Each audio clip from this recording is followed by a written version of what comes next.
We are presented with literally some options here. And they're okay, honestly. Remove a card is fine. 7 max HP to remove 2 cards. 7 max HP for a birdcage. Pretty okay. You could do strike, strike, or strike, defend. 100 gold is actually looking pretty tempting considering our early pathing I just took a look at. We could do 3 normal combats and a shop into, an elite before a campfire, and then continue on to what could be a 3 elite path if we pick up some good things at the shop. So I'm kind of leaning towards this, even though in recent history I've been doing a lot of boss relic swaps. So I'm decided. We're going to do 100 Spire bucks and make our way to an early shop. Yikes.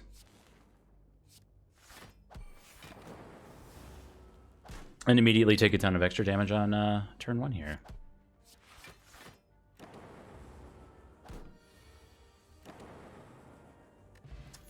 Right. Floor 1 Ball Lightning. You'd love to see it. Pretty good options here, actually. Cold Snap, Ball Lightning, just some general orb gen. What? Just some orb generating cards. You'd love to see it. General orb gen. Just making things up now.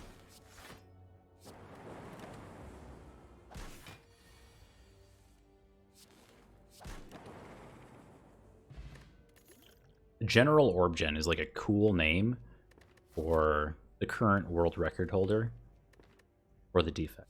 Do an early rebound. We can do rebound ball lightning or something else in the feature. Pretty okay. Just another base attack card.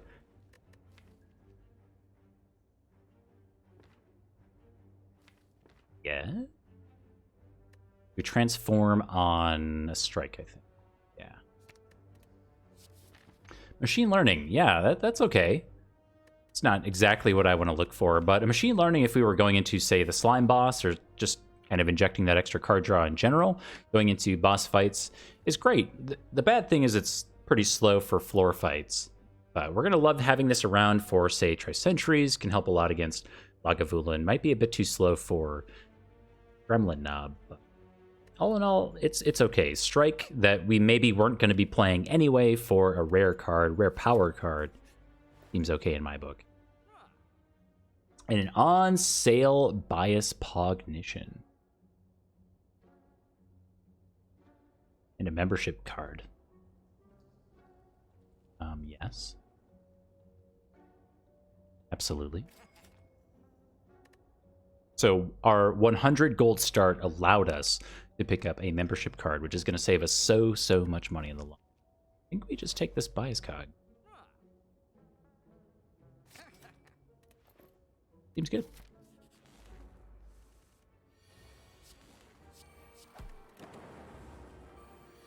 For those keeping track, by floor 4, we had 2 rare powers in the deck already. I mean, that's pretty solid.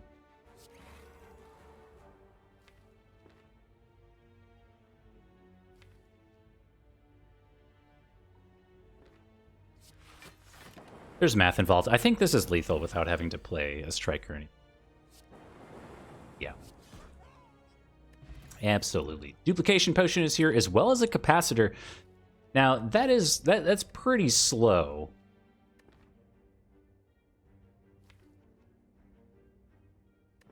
Really have anything to do with it yet. I think we skip this. We already have a really slow machine learning. We did trade up a strike, so I have to keep that in mind. We have 2 attacks and a bias cog. Capacitor, like, for sure makes the deck worse for now.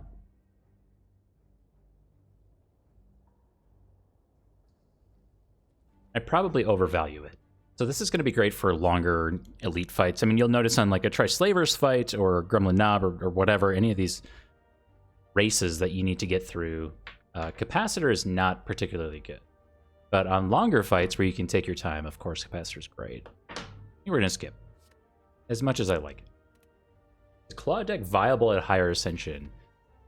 Generally speaking, no. But there are certainly some niche cases where you can get away with it. Like, it's not that nobody has ever had a successful Claw deck before at Ascension 20, but it's pretty rare.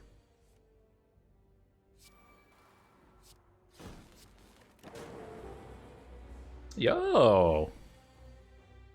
On just a second. Money, loot. Dude, thank you so much for coming on in with 14 of your best friends.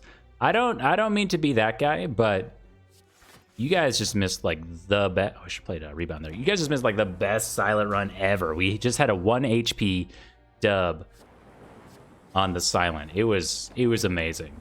Super, super good. But come on, we just started the second run of the evening. This is our defect run.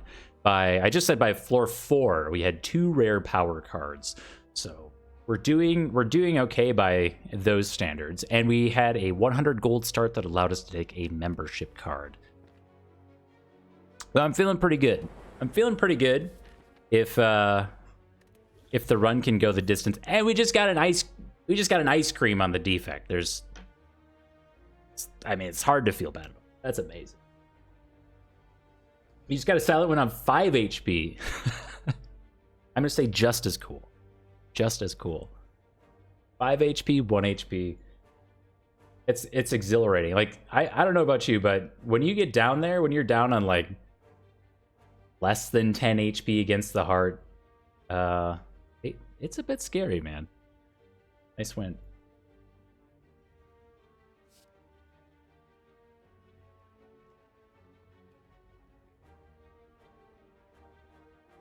Double tap is so good. It can be, for sure. I had Frozen Eye. Frozen Eye, easily one of my favorite relics. And I actually don't find that it increases my runtime by an obscene amount. It does definitely increase the runtime, but you have so much more information to work with. I really love it. Yeah, thank you again for Brady.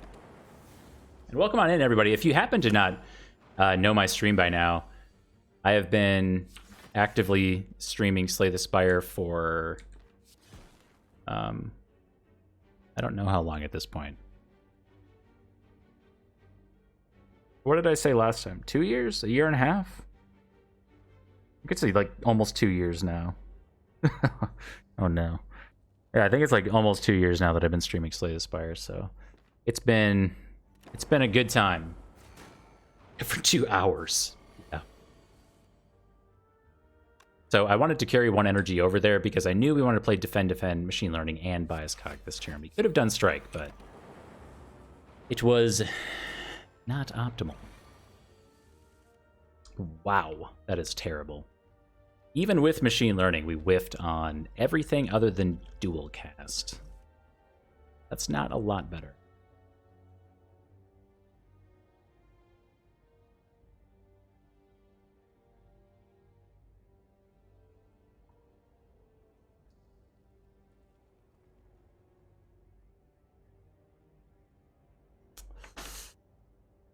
Oof, that. So this might be both of our potions. We failed to kill one of the sentries kind of in time, so we ate an extra 3 dazes maybe than we should have.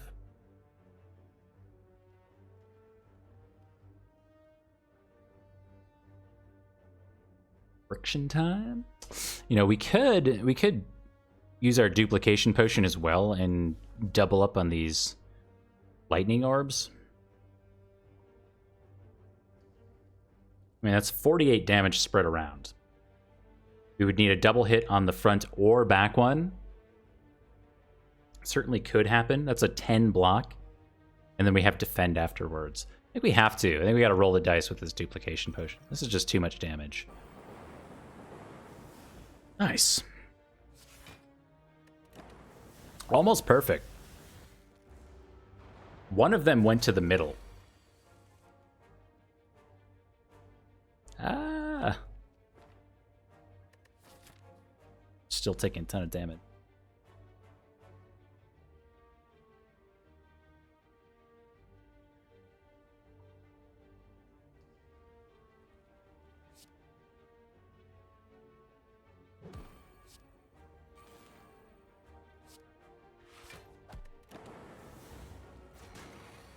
All right. There we go. Look, not terrible. We get an emotion chip out of the deal. This is a high roll relic round. If you lost HP during the previous turn, trigger the passive ability of all orbs at the start of your turn. Yeah. Hyper Beam is also here. This is another rare card we could add in. I don't think we will. We'll probably do this Cold Snap for some Frost Orb generation. Frost Orbs are going to pair amazingly well with our Bias Cog and also Auto Shields. A Pocket Watch, that's insane. Whoa. We have a rare Ice Cream, a rare Pocket Watch, and a rare Emotion Chip, as well as a membership card. This is like super high roll on the relics. Pocket Watch. Whenever you play 3 or fewer cards during your turn, draw 3 additional cards at the start of your turn. One of the best relics in the game, and especially against Tri-Centuries. You know, we just did.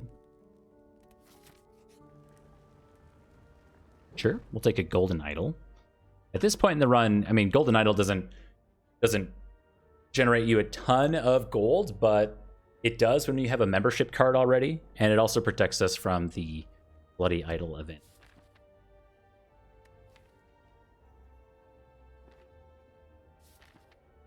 We're going to do this. We have Ancient Potion for Gremlin Knob, and we absolutely destroyed Lagavulin last time we saw him, and, I mean, the deck's just gotten better, so what could possibly go wrong?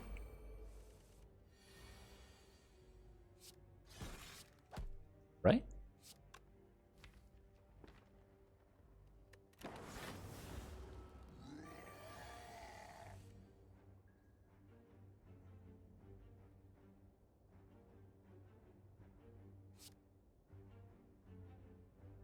Okay, I should think out this turn a little bit more. Because Auto Shields is going to be a full block for us. We have Pocket Watch. Next turn is kind of stinky, but we can rebound Ball Lightning as well. So we could do Bias Cog, rebound Ball Lightning.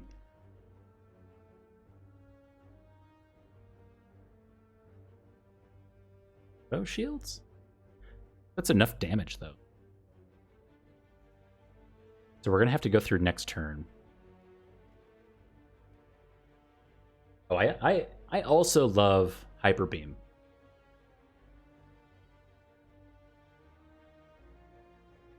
It's exceptionally good. But with the Bias Cog Plus already, like, just because we have Bias Cog Plus doesn't mean that we couldn't take Hyper Beam. We could take Hyper Beam, make that say Plus, and then we have insurance against, say, Tri-Slavers, or really any multi-enemy fight. Whereas Orbs are, like, inherently slow. Ah, we have Artifact plus Bias Cog. You're right. We can't really do that, can we?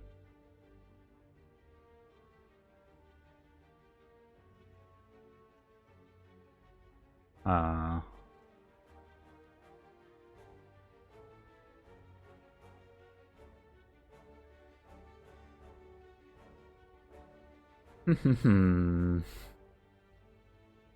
also don't have to play this Auto Shields this turn because our Frost Orb is going to say 7 on it, which you love to see. So if we just don't play a skill, then it kind of works out. So we do Bias Cog, Rebound, Ball Lightning, Machine Learning? It ruins our Pocket Watch. So why would we Machine Learning? I don't think we would.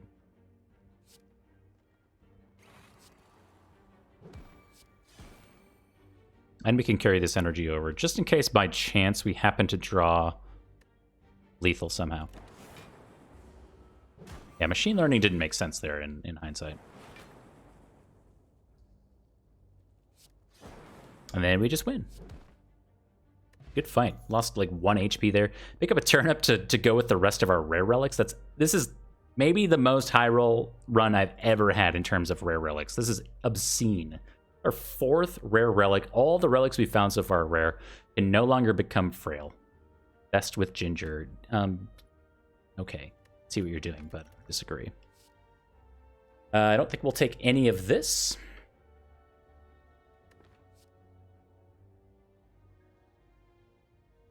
Steam Barrier is like an honorable mention, but it also says disable Pocket Watch. So gain 6 block, draw 3 fewer cards.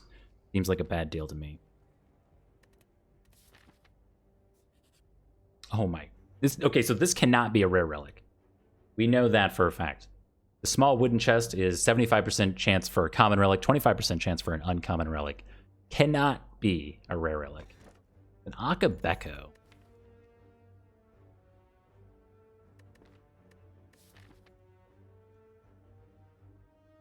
I think this is a blue key. Akabeko would have been kind of cute if we kept that hyper beam, though. That would have just wiped the floor. Basically everything. It's nice. 8 damage is nice, for sure. Do Sapphire Key.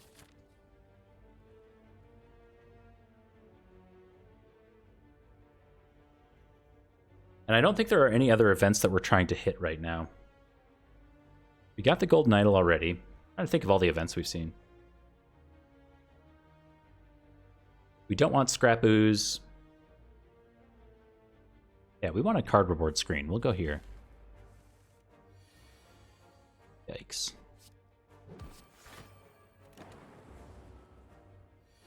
Aha! You fool.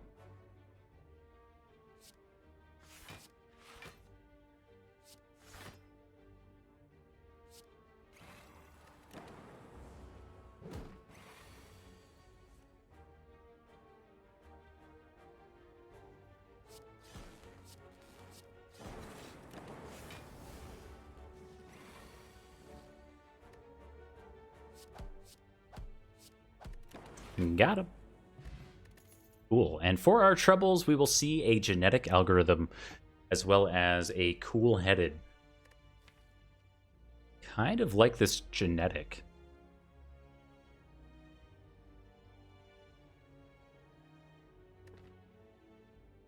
Cool-headed is also pretty okay, but we have Pocket Watch already. I'll also choose to take Chaos, but more than anything, I think Chaos needs to say plus on it. So whatever card we're taking here also gets the upgrade, which is fine. We don't have a lot of good upgrade targets here. Auto Shields is pretty okay. Going to 15 plus 4 block for 1 energy is nothing to sneeze at. That's exceptional. This is already Survivor Plus. I mean, pretty good. Yeah, I'm going to do Genetic. I really like Genetic Algorithm this early in the run. And we'll make it say plus. Now for this fight, we're almost certainly doing our Ancient Potion on Bias Cog.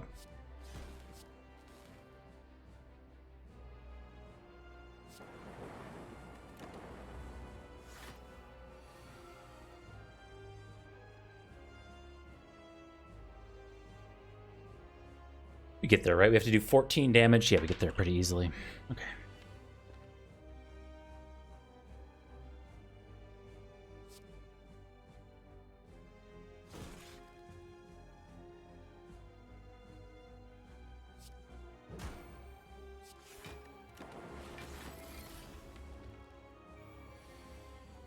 Yeah, exactly. So if we had taken one of those early capacitors, that's when having a Chaos Plus in the deck. If there's orb slots we need to fill, Chaos would have been a really nice way to evoke orbs, which is also great when we have a Bias Cog in here. We can get a lot of damage throughput. But yeah, Chaos not plus is just a bit stinky.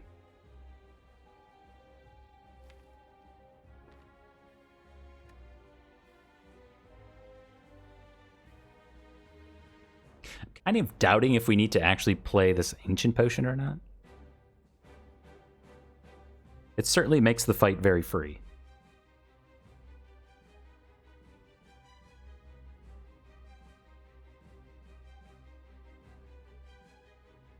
I don't think we'll need it in...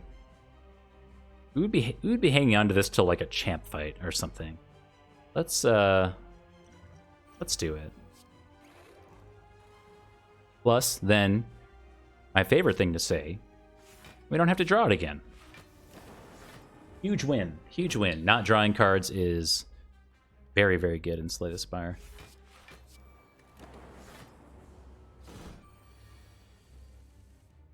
Inserter is very overrated. Yes. Is it overrated? Does anybody rate it really highly? I don't feel like many people rate that relic very highly. At least from what I've seen. I might be wrong.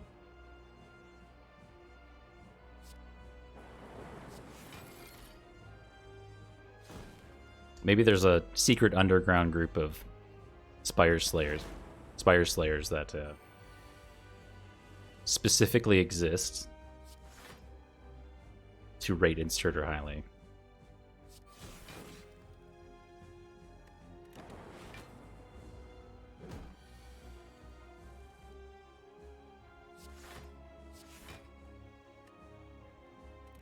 Yeah, Insert or Consume is... I mean, it is scaling, but it's so, like, woefully slow. It's...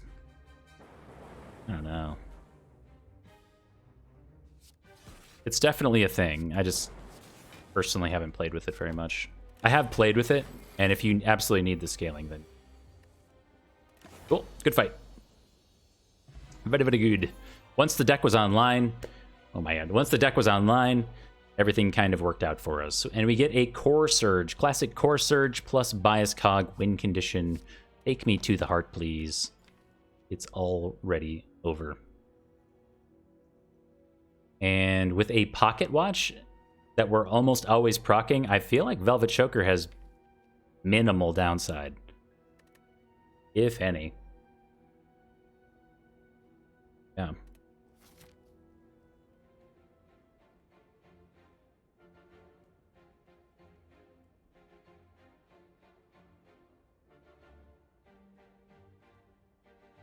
Chat gets too excited about it, but chat also gets excited about Claw every time they see it. I mean, it's like some memes exist just to be memes, you know? Oh, it is the Champ fight. Okay. Well, I won't say that we have a win condition against Champ already online, but Core Surge Bias Cog plus gets us a lot of the way there. We need some more Orb Gen.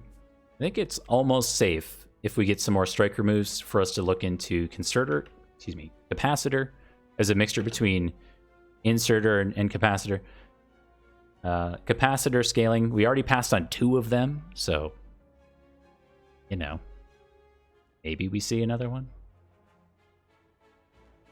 Let's work on this path a bit, though. Because this arc, what is happening over here?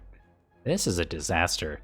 You got 4 elites and 2 shops just kind of nestled in together, as well as like a ton of hard pool fights. This is a scary end of the act.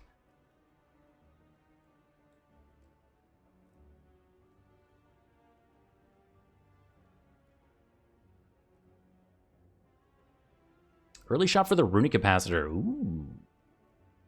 Yeah, shops are... Yeah, exactly. Shops are very good with our membership card and Golden Idol. So the fact that we have 270 Spire Bucks and a bunch of shops coming up, I guess should be a good thing. Let's just plan to go to this early shop, and then we'll make some more decisions from there. Because I'm probably always going to this node. We don't have to plan everything out before we get further on into the run.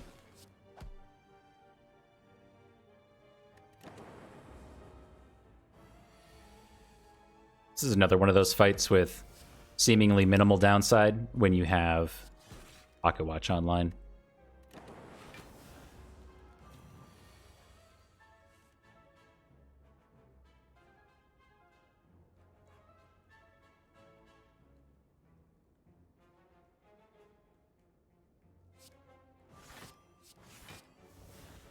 All right, 22 block. Let's do more.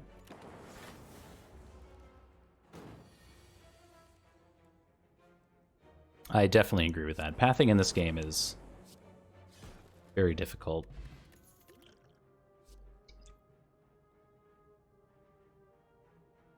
Does this say plus on it already? That's crazy good. Gain 2 focus. Yes. And we have a Clockwork Souvenir. I don't even know. I don't think we'd need it, but we could definitely take it. Hologram is also here. Strike Remove is here.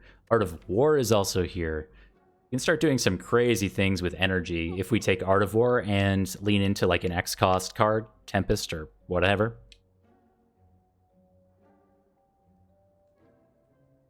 panache is surprisingly bad. The nice thing about Clockwork Souvenir here is that it's 50% off, and it's going to be some insurance for us for Bias Cog. So if we happen to draw Bias Cog before Core Surge, then we're a little less sad because we have this Clockwork Souvenir. Ever feel like the game wants you to win? I agree with almost never. Sometimes, yes. Sometimes, definitely no. Though that Sadistic Nature run was a lot of nice things lined up in that run, I will say. And a lot of nice things are lining up in this run as well.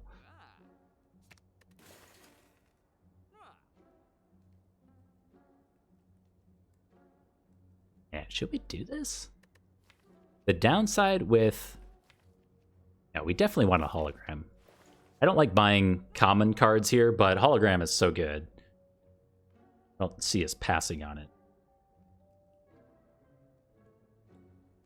I'm going to say that the downside to hologram or hologram plus is it probably takes us out of pocket watch range some of the time. But let's do it.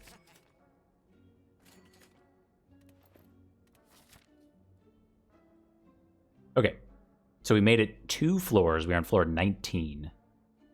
And I'm going to see if there's... I don't think there's any reason why we go to the left. Namely because I like an early elite here. I would like to go into one, but that means we're skipping this campfire. And if we keep going, there are no more campfires until the very end. So I don't really like this left-hand side of the path. We're just going to draw a big line through the middle here. So we're looking to the right, meaning our current decision is here or here. Yes, deferring decisions and pathing decisions in Slay the Spire is probably not a great idea, but in this specific instance, I think we're able to because we're just never going left. There's no real reason. And if we're going to go into, say, this elite, then we want to be careful with our second fight that we choose to take. Although we have a lot of cards yet to get here, we have a serious quality over quantity situation going right now. We have 19 cards, we've removed some strikes, and these are some good cards. What is the best soup? Hold on. Look at Holo plus next fight. What is the best soup? Wow, you know... Does it have to be soup? Can I do like a stew? I like a stew. It's like a stew around this time of year when it starts to get cold. Like just a nice... beef and potatoes stew with some carrots and stuff in there. That's pretty top tier. There's nothing quite like it. I've been getting this ancient grain and lentil soup from Trader Joe's that I absolutely love. It's pretty simple, but it's very good. Is ramen considered a soup? I guess it is, right? Mostly, yeah, it's got to be, right? I've never really thought like ramen is its own thing in my mind.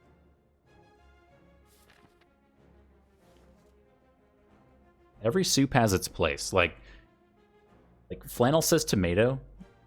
Like, if I see a can of tomato soup, I instantly want grilled cheese. How's ramen not a soup? I've always thought of ramen as just ramen. I've just never put it in the soup category in my mind. It's like, if you think of your brain as a series of filing cabinets, if you open the soup filing cabinet, ramen wasn't in there for me. It should be. I just got to rearrange some things. I got to defrag the brain. You got to rearrange some files here. Gotta get him a little bit closer to the whatever. Interesting filing choice. I've watched so many street vendor videos on YouTube. I don't know if you guys are a fan of street vendor videos. Street food videos on YouTube. It's a great rabbit hole. If you've never gone down the street food rabbit hole on YouTube, 12 out of 10 experience. Go for it. It's awesome. Anyway, there's a lot of like ramen shops on there. Although ramen is probably obviously a soup, it's just its own entity. There's so much that goes into it. There's a really good one that I could probably find on YouTube, but I don't know. It's a ramen shop, and it shows this guy's life, and his like entire life is this ramen shop. It reminds me of that that sushi documentary. I forget the guy's name. It's like Hero Dreams of Sushi or something like that.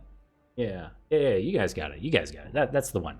It was very similar to that, though in a YouTube style, so not quite as high quality. But this guy, like, from dawn to dusk, just does ramen. It's his whole life. It's just like it's mastering this craft. Whereas, like, if you can find me a potato soup street vendor whose whole life boils down to making sure every single component of potato soup is perfect, I'll admit defeat. Until that happens, I will not take a lot of crap about not thinking about ramen as soup, because it is very much its own specialty. It's like saying that sushi is just a rice ball or something. It's not. No, it's its own thing. It is pasta. Is it a pasta dish to you? I don't know. I just kind of. I guess it's obviously a soup. I've just never really. Like I said, I didn't file it in my brain that way. It's its own thing, like a cultural, amazing dish. Now, I personally get pho probably weekly. And pho I would definitely put in the soup category. And pho is, you know, in the same family as like a ramen. So, you know, I can connect the dots here. I see it. It's just, I never thought about it that way. Do I ever order ramen soup? No. No, you just order ramen, right? You don't, yeah, you order like tomato soup or chicken noodle soup, wild mushroom soup. There are a lot of soup-based dishes. I'm telling you, ramen is like in a family of its own.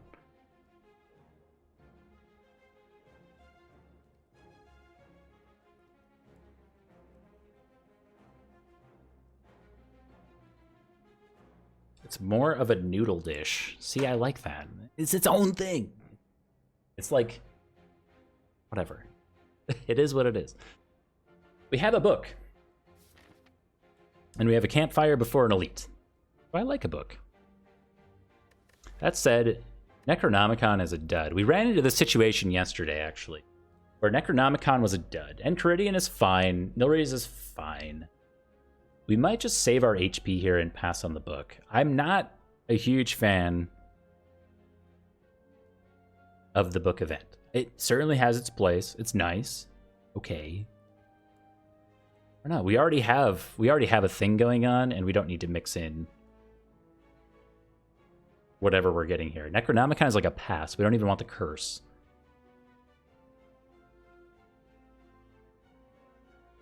If we knew that we were going to get Nilrys here, I would take it. For sure. Nilrys I would take, because we can always just skip, and there's really no downside.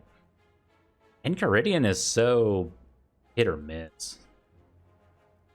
And the other downside with Enchiridion is we have to take the card at the start of combat. So if it's a really bad power we don't want to necessarily have in play, like let's just say, let's take Storm, for example. So say Enchiridion gives us Storm, but we have Dark Orbs and Frost Orbs or whatever it is. Like, we can't play Storm because we don't want random Lightning Orbs coming through. I think in this specific deck we maybe do, but just kind of generally speaking, there's a lot of dead powers that we don't want to play. Hello World is definitely one of those that'll pop up that we don't want to play. So I kind of struggle with this event, not so much because of the HP in this instance. We're near max HP. We've got a regen potion. If there was ever a time to look at this book, it would probably be now. I'm just not convinced that we need it. But Nilrys would be good. I would take a Nilrys. Yeah, let's actually, you know what? Let's see what it is.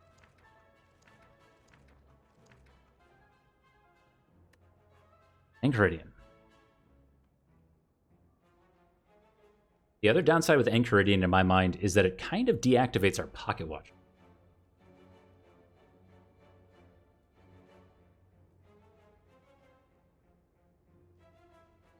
This is sometimes Echo Form, which also deactivates pocket watch. I mean, we'll take it.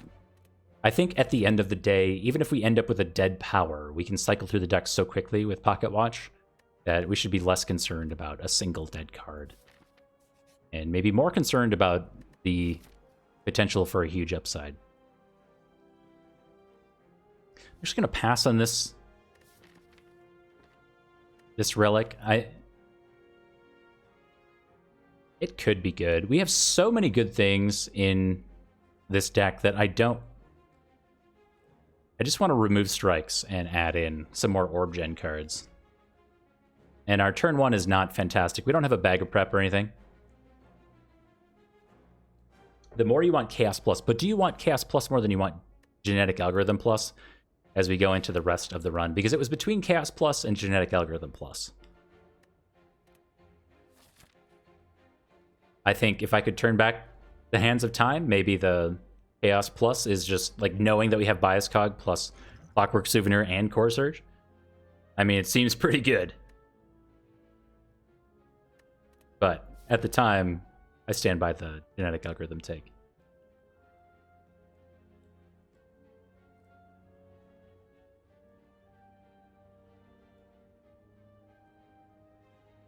Where do we go? Do we go?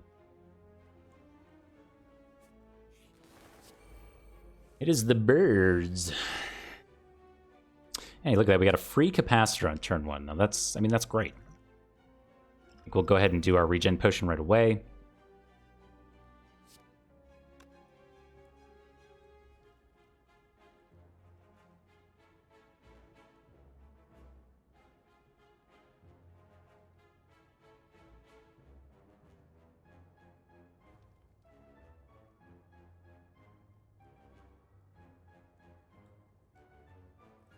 Actually not convinced that we can play the capacitor now, mostly because of Pocket Watch. We want Pocket Watch for next turn.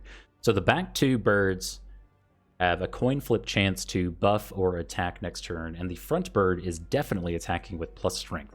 So if we don't pull into a nice combination, then we potentially just take a lot of damage next turn.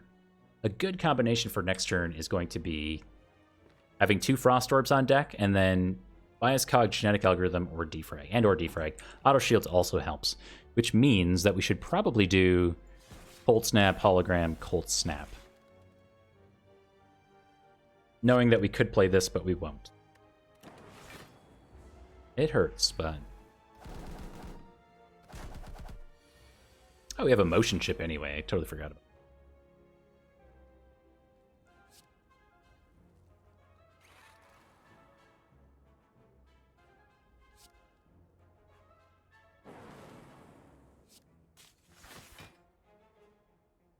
Oh, 21? Yeah.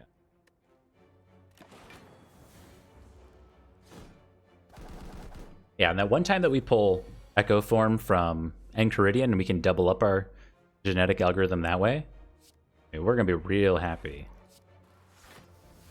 that it's in the deck.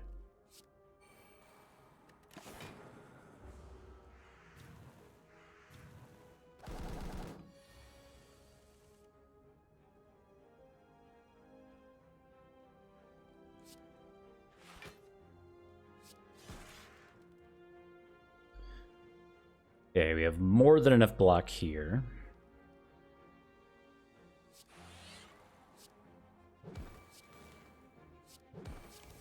Oh yeah, Joker.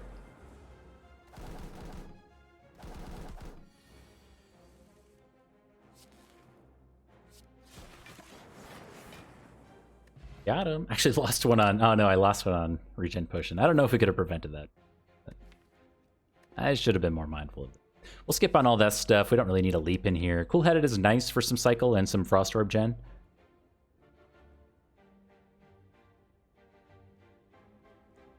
I think Cool-Headed needs to say plus.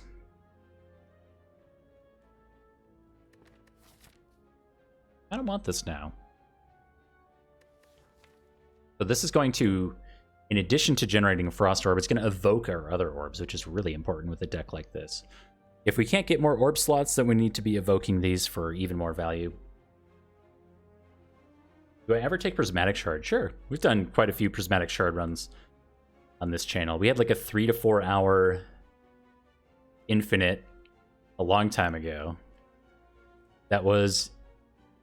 Oh god, what was it? It was... So we had an orb slot, we had a Frost Orb. We had a single Frost Orb in there. And then we had Nightmare plus... Oh no, what was it? No, it was dual wield. It was dual wield Wraith form. And I and we were playing... I forget what character it was. It doesn't matter. I think it was dual-wield Wraith form, so we could never take damage. But we also couldn't do damage, so we were relying on like a single Frost Orb to block for us because we had no dexterity, and then maybe we had like a Lightning Orb in there too, or something. Could not kill anything, but we couldn't take damage. Yeah, it wasn't Defect because we only had like one Orb slot. Anyway, something like that.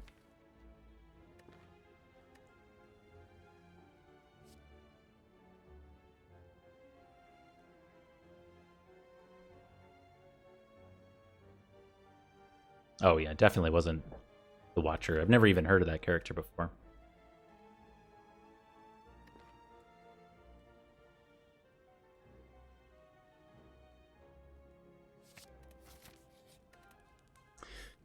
All right, I will hesitantly take this cool-headed.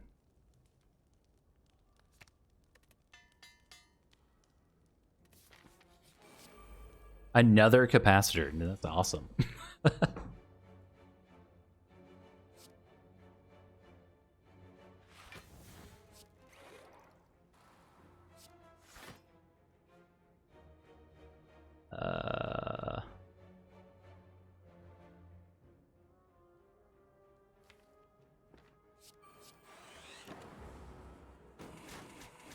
Ouch.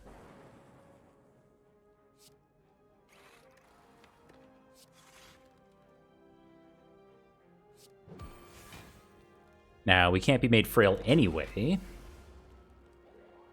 but now we won't be weak.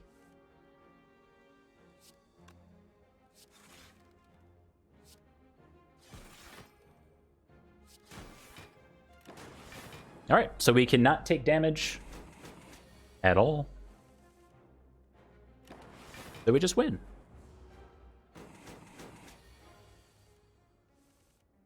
And that's what this deck is trying to do in a nutshell. Static Discharge, nice, but I don't know. I think I'm going to skip it.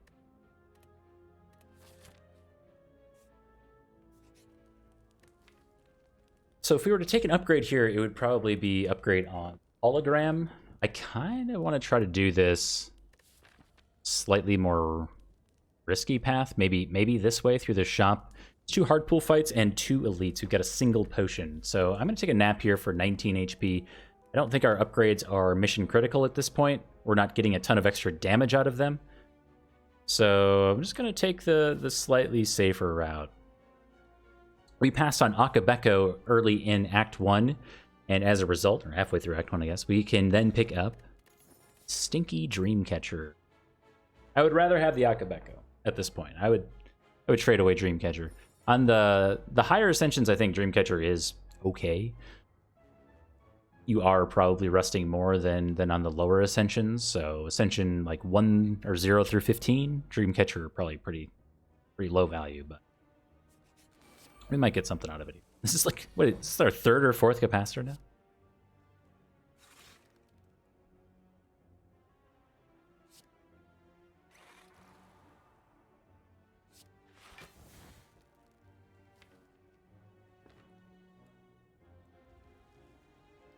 Yeah, I'm going to save that capacitor. We need to draw into our bias cog. There it is.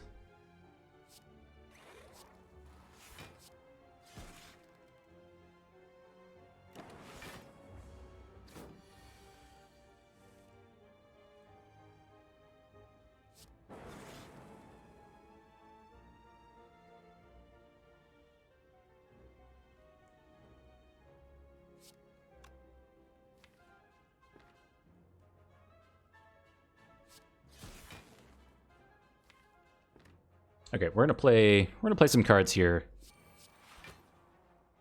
I do want to be careful with Velvet Choker, but having Machine Learning down, we're drawing 2 fewer cards next turn. However, we're also exhausting a bunch of stuff, so we can boil the deck down to what is going to be mostly attack cards. Hopefully.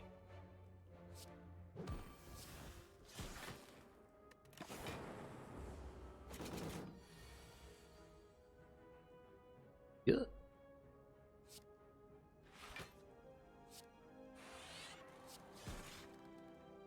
See, this says 35 on it. We're currently blocking for 1829.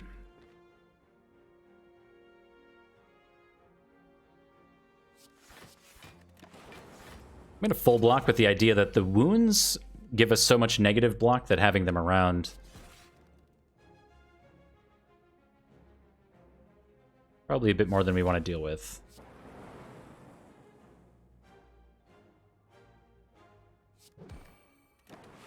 Cool. It's a dead book. That was a flawless fight. We'll pick up a Happy Flower, which you'd love to see, and Meteor Strike is here, which we can definitely play, but we don't have a reason to. We have all of this focus. We take away our power from focus and put in some plasma orbs, and then we get a ton of extra energy we can't actually do anything with. Aggregate fits in a similar category. I think it needs to say plus on it for it to be really good. We've got a small deck already, so a little awkward, but we do have Ice Cream. This is where the Defect gets interesting. If we can throw in some X-Cost cards, which the Defect has 3. Oh.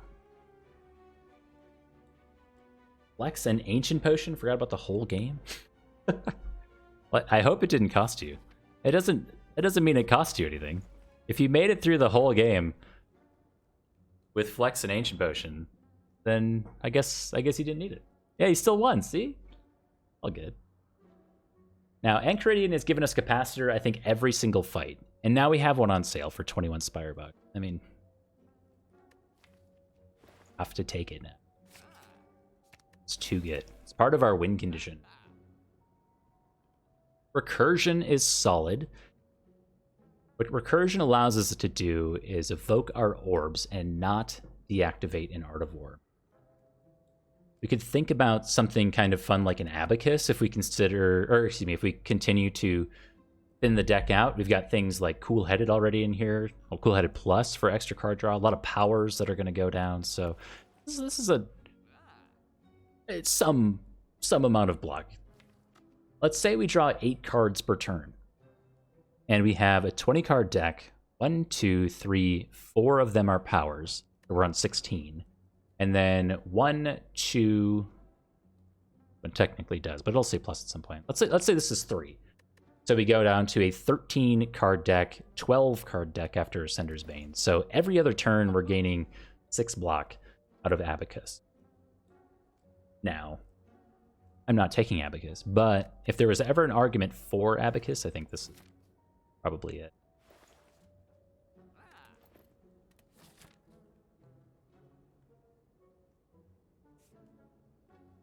I think we go this Elite.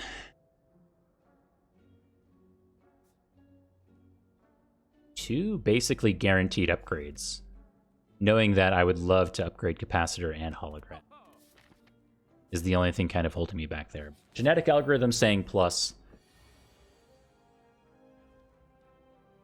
is important.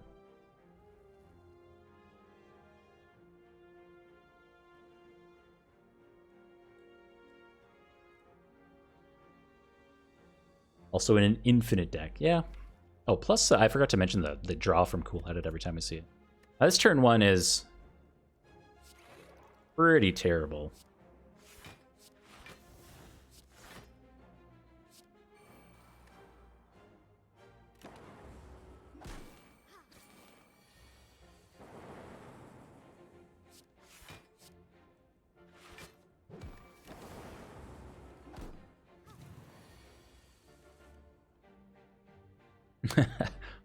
Oh yeah, you didn't know the strike dummy meteor strike thing? Yeah, it's like definitely just meme status, but it's a thing.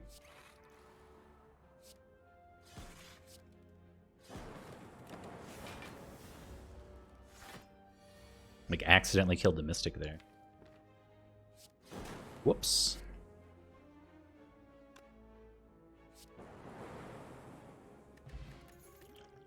Skill Potion is here. Second copy of Hologram. It's neat, but I'm going to pass on it.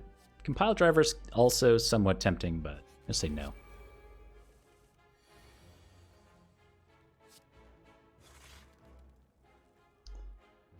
Oof.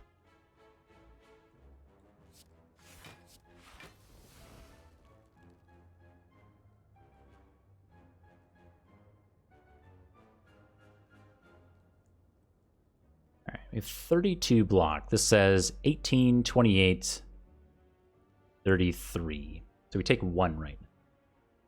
We lose our artifact charge to the Fat Gremlin. So we need Pocket Watch to pull into Biascog Core Surge. So I'm gonna keep these active, knowing we could play Machine Learning as well.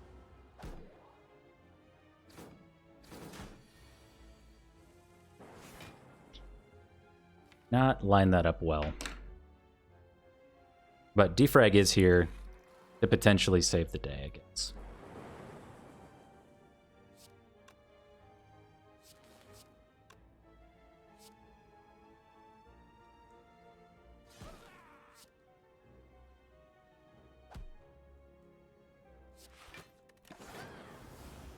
Nice.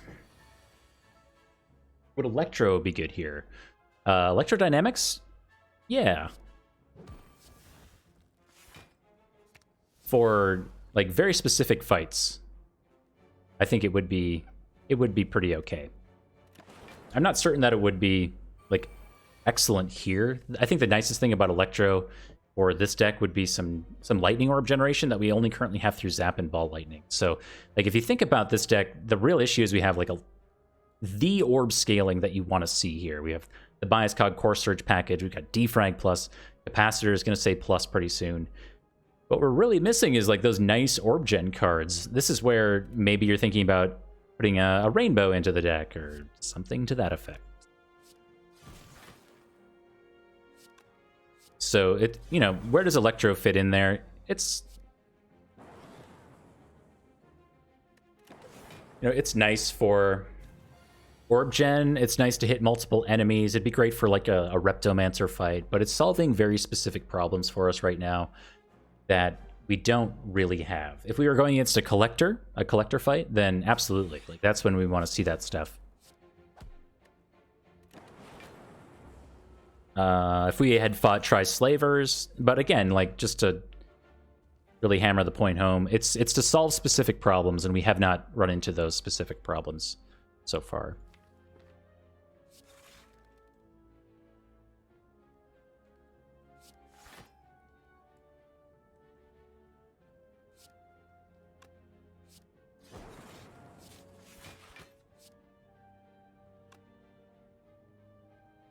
Cards left. 3248. We are full blocking easily.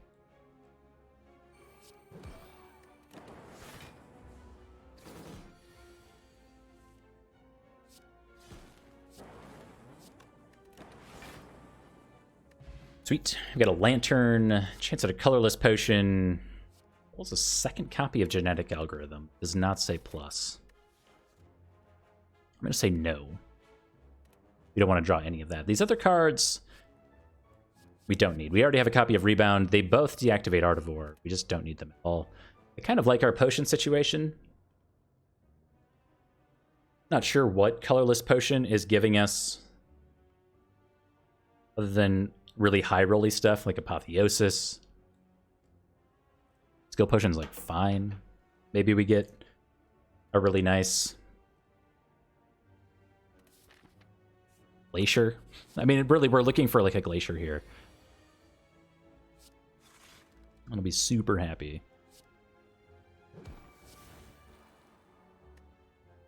So we got even more card draw against Snecko. Madness? No, I don't think we're having energy problems with Pocket Watch, Ice Cream, and a Velvet Choker in here.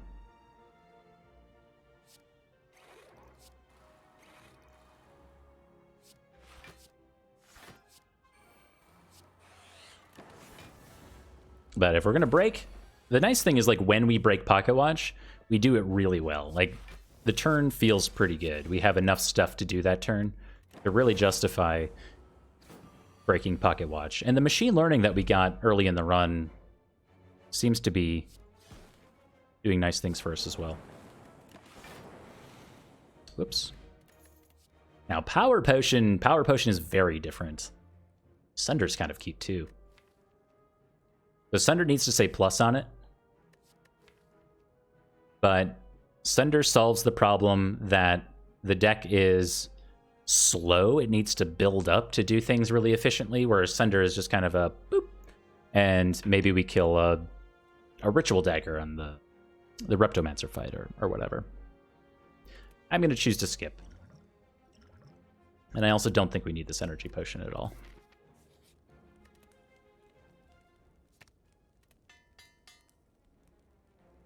Imagine adding plasma orbs. We passed on the Meteor Strike earlier. So we don't even have to imagine. We already kind of said no to that idea. Imagine having something to do with all this extra energy, though. That would be something to dream of.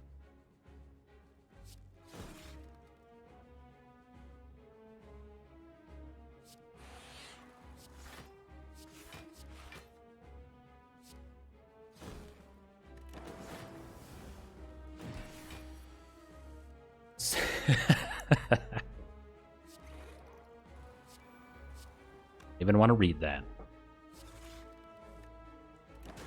Zap is the second best damage card in this deck.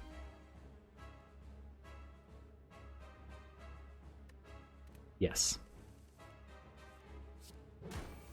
Your point is?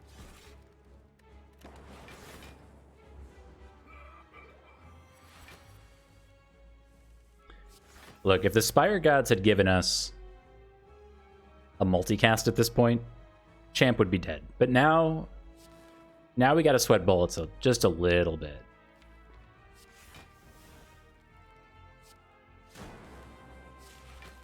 I should have dual casted one of those. Whoops. So that turn was all about thinning the deck out. We've got no more things that exhaust. We've got no more powers to get in play. This is it. This is what we're killing Champ with.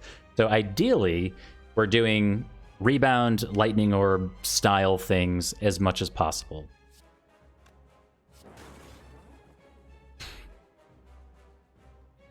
Want to know where we're at? Rebound, Zap.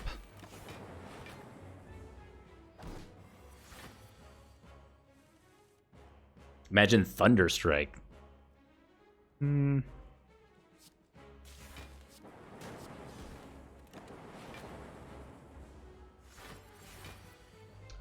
14 Metallicize is a little rude. See, the issue is, like, we have lightning orbs that are doing damage, but we don't have, like, we would need a Tempest. So you would want to pair Thunderstrike with a Tempest in this instance, or something that's going to channel a ton of lightning orbs. Then you have your, like, 1-2 combo that really takes the enemy out. Thunderstrike, when we're channeling, we're like our equal, what do I say, like, Ball Lightning and Zap are equivalent in terms of generating lightning orbs. And when you're in that situation, when your starter card is one of your best damage cards, Thunderstrike is going to be a tough sell.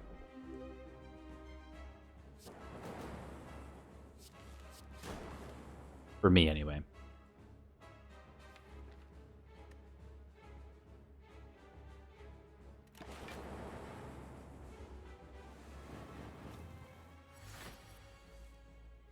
Ooh, Thunderstrike, we did see, you're right, we saw Strike Dummy in the shop. It says 66. Dude, that is spooky.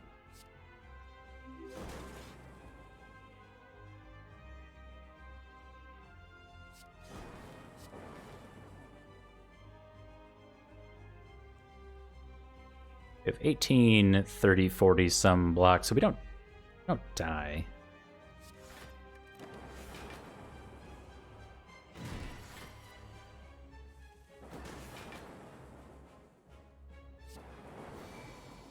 Got him.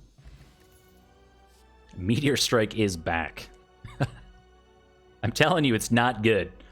It's not good. And I'll say it again. We said this the last time, but Meteor Strike, we have a ton of extra focus here. Meteor Strike is going to actively evoke 3 of our orbs. Good. Excellent. But it doesn't scale at all with focus. And we also don't have anything to do with our extra energy already. We have more energy than we can possibly use right now in this deck. So Meteor Strike is, like, actively bad on multiple counts. What about Reboot? Shuffle all your cards in your draw pile. Draw 4 cards. The downside with Reboot, and this is pretty important, is actually this is the same as Deep Breath, and why you don't see a lot of people take Deep Breath is because most or a lot of the status cards in Slay the Spire get injected into your discard pile. So if you are putting something into the deck that's shuffling your discard pile into your draw pile, although it may save you from a bad turn, you're also bringing about really bad status effects quicker most of the time. You know, the Heart Fight, putting 5 status cards in your draw pile is a pretty big downside. Going against the double Orb Walkers event in Act 3, one of the issues there is like one of the burns gets put in your draw pile, one goes to the discard. The Act 4 Elites above Ascension 18, they put the 2 burn cards on top of your draw pile. So the downside, the huge downside with Deep Breath and Reboot is that you're shuffling your discard pile. That's actually a bad thing. And on the Defect, we have mechanisms like built into the common pool to already pull things from our discard pile. So, in my opinion, what Reboot does in our instance is it's probably deactivating Pocket Watch. So we're losing 3 card draw, probably. So we get +1 card draw here on our current turn.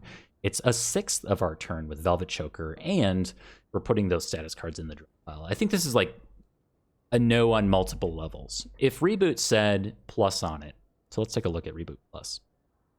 If we were drawing 6 cards, it's basically just redo your turn, right? You're drawing 5 cards because this exhausts. So whenever you're playing a card that draws cards, your net gain is -1. So Cool-Headed, you can think about it this way. So say Cool-Headed, draw 2 cards is really nice, but you can automatically draw 1 card every cycle through your deck by not putting Cool-Headed into the deck. So it does shuffle the deck faster. This was the problem with Reflex on the Silent, which is when you discard it, draw a card. Well, you could always draw an extra card when you shuffle your deck or go through your deck the first time. If you don't draw Reflex, you just don't draw it, and you're net gaining +1 draw. So a lot of like card game mechanics here to these draw type cards, as well as just inherently in Slay the Spire having negativity around the bad beta art, negativity around putting your discard pile in your draw pile. A lot of reasons why you don't want it. But good question nonetheless. But I think it comes up a lot. Now on this run, we had at the very start said something bad. Yeah, Reboot versus Slavers from Terrence. Yeah, exactly. Perfect example of a terrible situation for Reboot. We were down talking Inserter earlier. I think Inserter's pretty good here.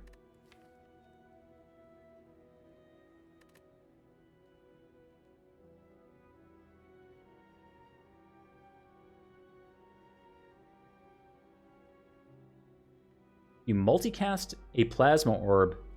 Is it basically double energy? Well, yes. So per energy, you'll get 2 energy back.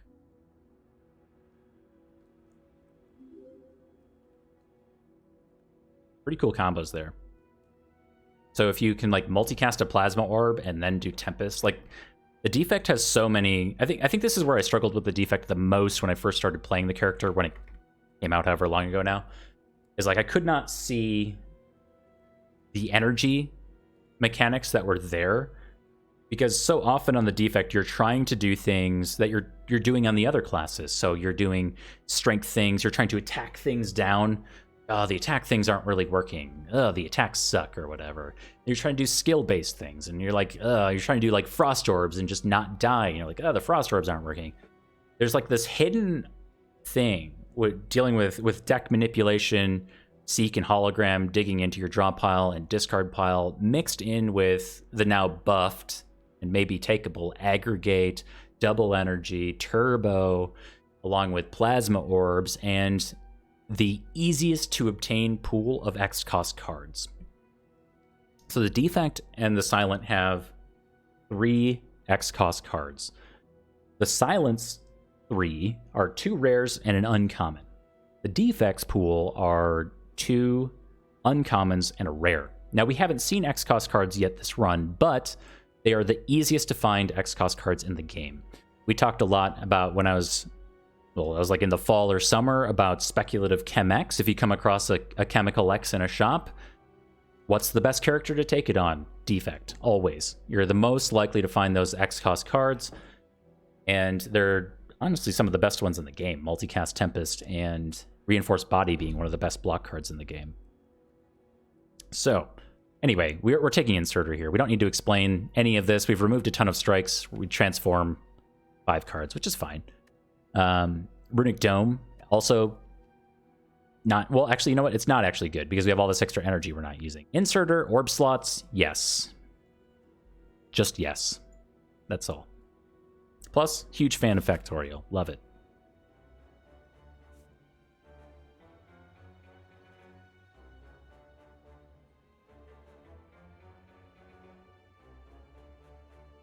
That was before 7 Focus. Yes. It's true. 7 Focus and minimal orb generation. Now we're going against the Bird with Arms as our first boss of Act 3. We do have some powers in here, but the powers that we're going to be playing all scale better than the Bird with Arms is going to scale. So Orb Slots and Focus. We don't have to play Machine Learning with our Pocket Watch here. So we don't have to play this. We can keep the 2 strength off the board. But in the meantime, we have to get there first. I love going to an early shop. We somehow have 270 Spire bucks again, even though we were spending it like we got it earlier.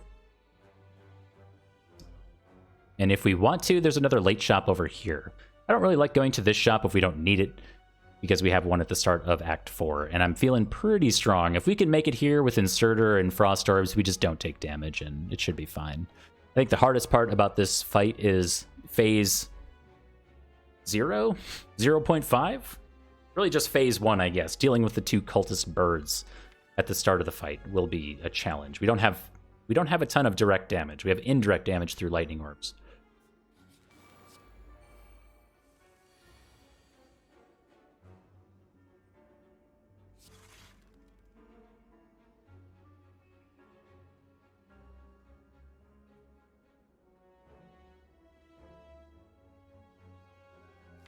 Hmm.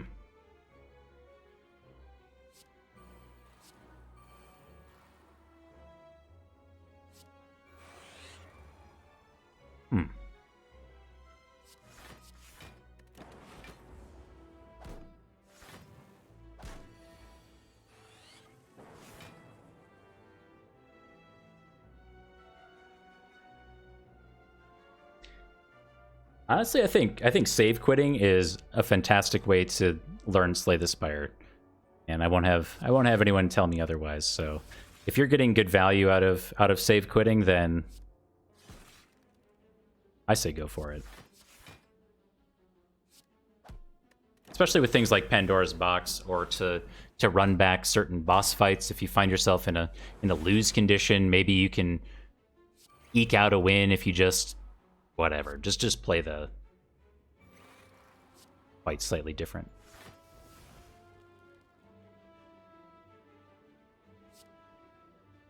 Do we have enough block here? I feel like we don't. So these 2 take out this guy.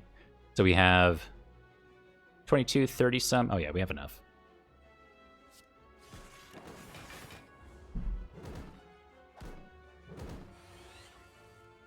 I don't save quit on stream. I did last night or Friday night after just an unfortunate misclick. That was a genuine misclick. Like, I talked out the line and I accidentally played a multicast instead of a dual cast, and I lost all my energy at like the start of a hard fight. It's turn 2, so I ran it back in that instance. But yeah, I'm generally not a fan of save quitting, especially when I'm streaming.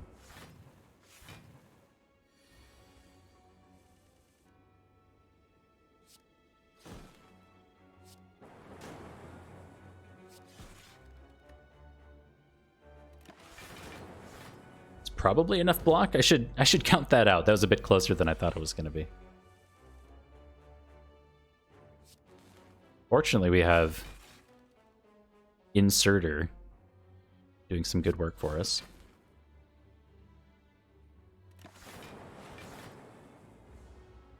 Pew, pew, pew, pew. Happy Flower on 2, Inserter on 1. And these are never going to line up, right? There's no situation where these actually line up, so this is just where we live now. Let's keep Happy Flower on 2. I think top tier relic for us right now would be something like a... what? I'm going to say... it's like a bag of prep. Just a common relic, just a nice bag of prep. Isn't 2-in-1 lined up? Oh, you're right. Inserters every 2 turns. This is how often I take Inserter. You're right. It technically is. Accidental Genius is like the subtitle of my stream every time. Do we take something like Darkness and make it say plus? We have to upgrade it. We have a ton of focus. I don't know if we're ever evoking it in time for it to be super useful.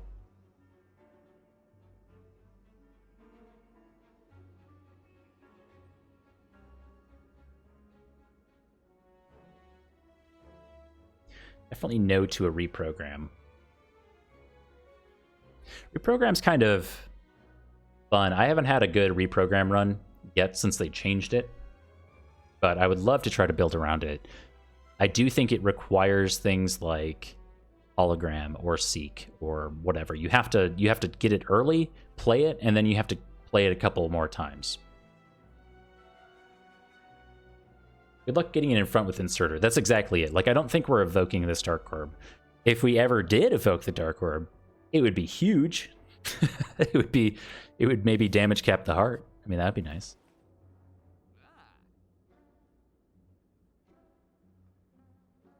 They're hologram, huh? I do love a boat thingy. Waffle's like okay. Just for some HP. Never taking a Vajra here. But we are for sure removing this strike, so I would like to start there. Strike is just never going to be worth the draw.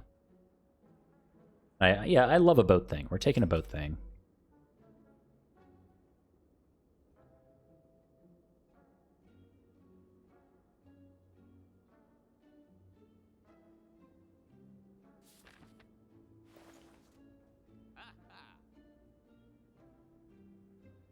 And a strawberry for 79 gold is good value.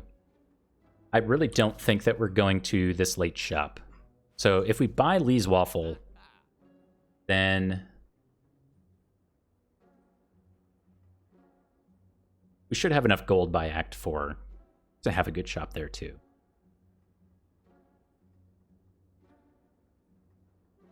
Sure.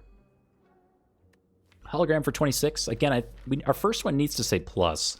Then I think we also need to find something. Do we need, like, I don't know. Actually, with a 19 card deck, do we even need hologram? I mean, kind of. But with Pocket Watch and a 19 card deck, maybe we just don't add that in there.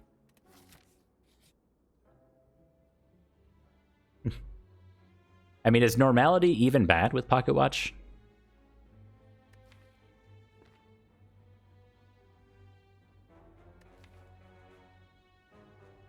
Yes. Yes, it is.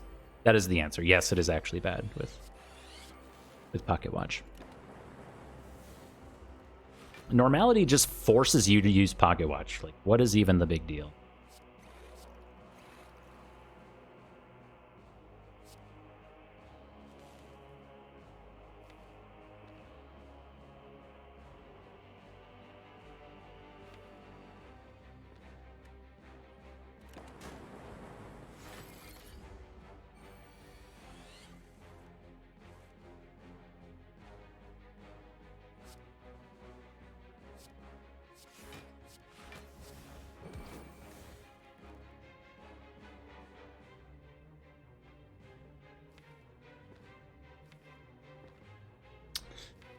Need our Frost Orbs. We don't have enough passive block. Okay, let's... I think we could have gone pretty deep with our Lightning Orbs there, but I want to get these Frost Orbs in play. Then I'll feel better about it. It says 9 on it.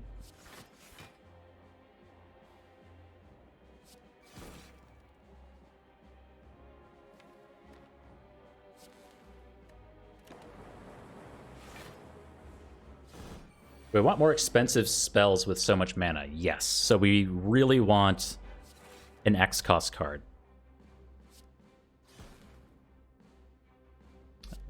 This matters. So again, Reinforced Body, maybe Tempest. I think Tempest might be excessive. It'd be nice to have. But Multicast, I think, would probably be the best X cost card next to Reinforced Body. So in a perfect world, we get Reinforced Body and Multicast.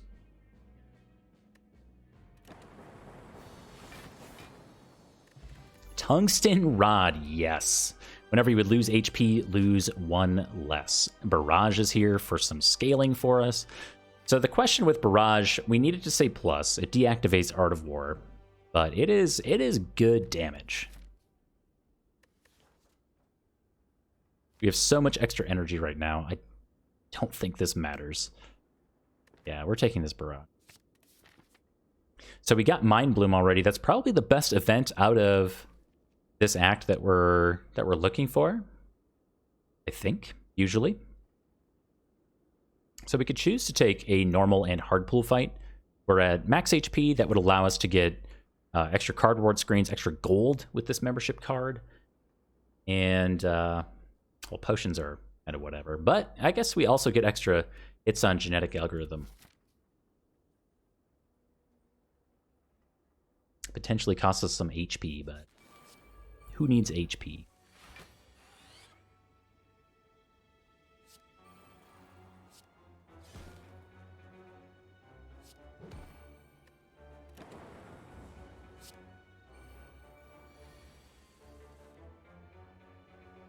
It's still meh.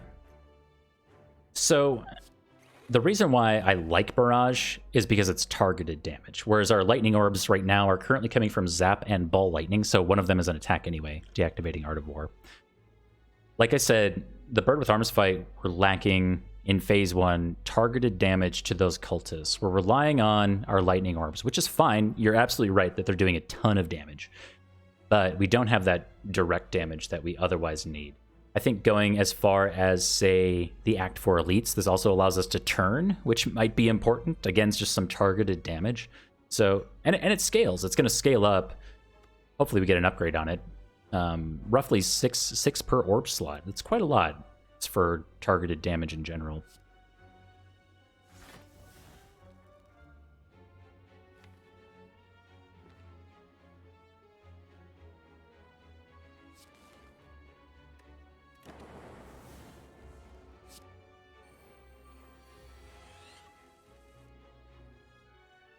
And I think we can also play this. Okay.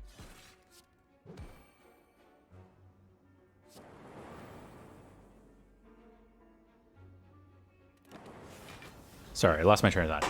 I think I was going to say we could also play this really slowly, but against the heart, I do think we need more targeted damage that we just don't currently have.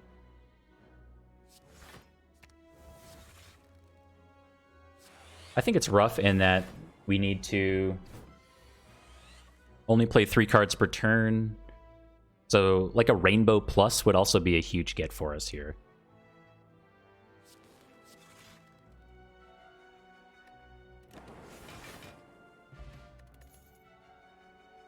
Recursion is here as well as Recycle. I don't think we need the Recycle, though it's pretty cute to think that we could recycle the deck down to basically nothing. The real issue with Recycle is it's going to be one of our 3 card plays. So by the time I think we recycle the deck down enough, it might have been better just to have Pocket Watch going more often.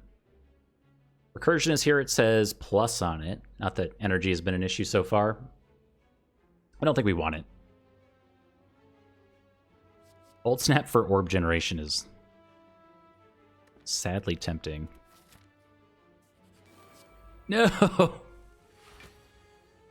No! No! Is anyone around for a Jimothy W?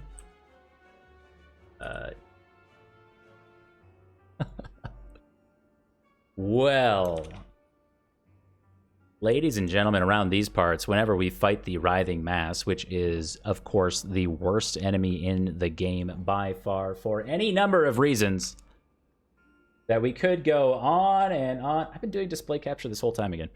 On and on again about. We love to play Peggle for many reasons. Like we said earlier, this is also, it kind of summons Peggle in that it's like you're staring into the void, but the void is one of the pegs in Peggle, which is currently having a moment. I hear it, but I don't see it. Ah, there it is. Give it a second. Give it a second. Peggle not in stock. Peggle redemption for channel points once per stream. Once per stream. Mostly so we don't just end up with like 6 hours of Peggle one day. Which, I mean, there's been a lot of requests for that, but the reality is, I'm not certain a lot of people... Well, never mind all that. We are with Cat Tut still, or Cleocatra. I'm telling you, this should be renamed to Cleocatra. We need to somehow hard code in Cleocatra. I don't have the ability to do that. Excuse me. Oh, God. Alt-tabbing with a game that old. Whew. Can you do it? I hear you. Come back. There we go. Whew. We got it. The frames are back, ladies and gentlemen. So, new level. Of course, we totally aced the last one. No problems at all. Still here with Cleocatra and the wonderfully underwhelming pyramid power that we've been playing around with. This is an interesting... This is an interesting little layout here. We have these papyrus reeds? What are these? I don't know. Something along the River Nile. I was a big fan of the game Pharaoh. It was a city builder by Sierra. I don't know if DAE played Pharaoh back in the day. It was like one of my favorite games as a kid ever. The Pharaoh series, the Caesar series, all of those. Just give me more city builders, please. Beautiful pyramid power there. Most, like Zutha said earlier, most people wouldn't even take that shot. But you gotta know when you're hot. When you're hot, you're hot. When you're not, you're not. You gotta play a little more conservatively when you don't got the free ball skills. But fortunately around these parts, I think one of the reasons we've been struggling with pyramid power is just, frankly, we don't need it. You know, our MMR rating in Peggle is easily 1500 plus. We're fast approaching Grandmaster status in Peggle. So our need to do Cleocatra's free ball skills, like, we don't need them. We're past that.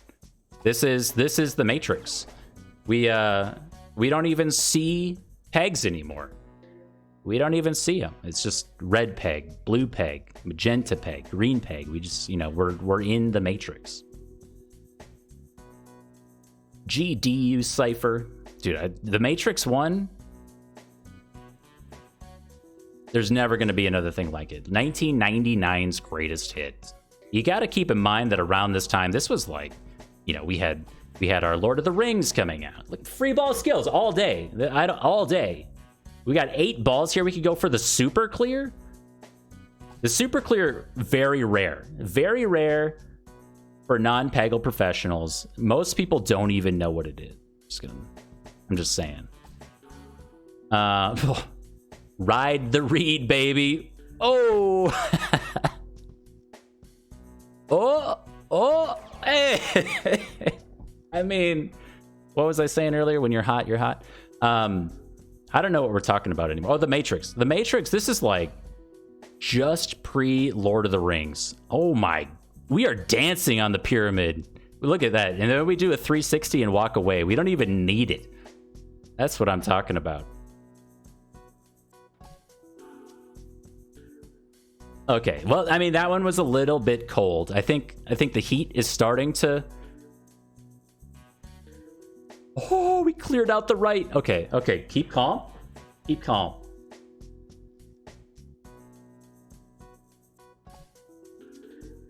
Oh, God, it's so good. Oh, okay, it was almost perfect. Almost frame perfect. Now, the real trick here is we gotta... No, we don't want to hit it. We don't want to hit it. No, that's not a sigh. That's a good thing. We gotta figure out how we're gonna get in here. We don't want to hit the red one. We want to go for the full clear. No! No! Dude, my APM is too high.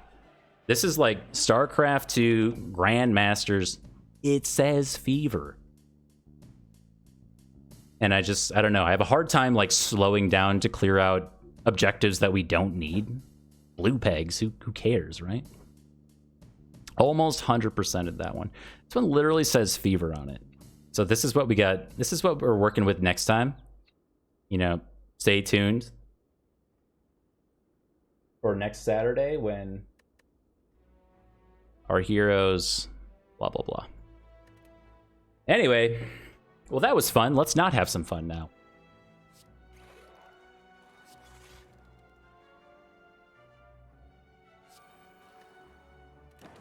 Because we fight the writhing mats. Fever, like the Carly Rae Jepsen song? I gotta... Like, with shame? With shame. I have to admit that I don't know what song you're talking about.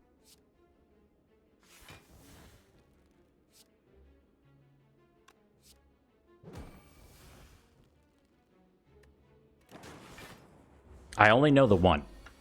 Call Me Maybe is on the Friday Night Slay playlist that I desperately miss. For those of you who weren't here, no. No. For those of you who weren't here for Friday Night Slay was a celebration of sorts. From back in the day. So my friends would play League of Legends, and I would play kind of girly pop songs over Skype. This is what I'm talking about, Skype. And we had a blast. So that was Friday Night Slay. Every Friday we would get together and basically do that. Good time. Miss those days. But Call Me Maybe made its way onto the list at some point. I don't remember when. But yeah, all memes aside, really hate the Writhing Mass. A terrible fight. Such a terrible fight in an otherwise beautiful game.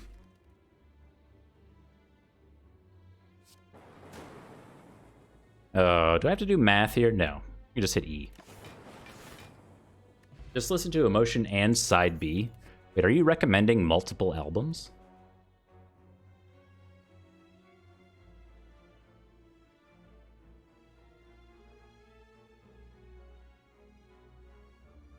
All right, Block Potion might be better than our Skill Potion at this point.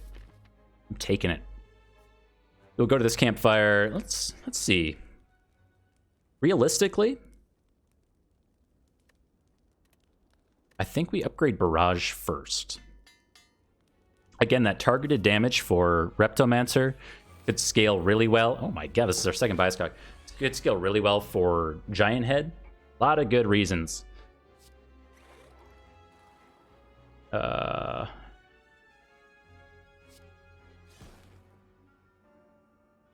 be upgrading Barrage.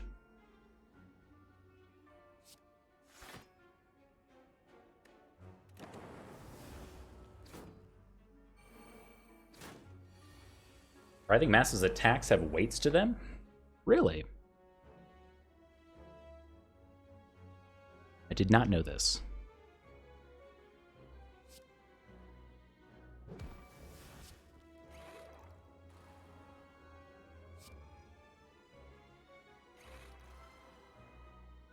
Careful, careful with the card plays. Playing a lot of cards here.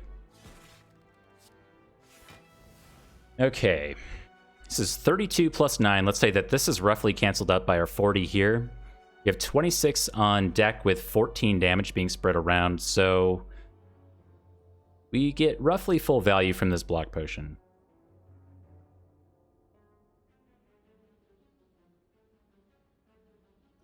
Sure.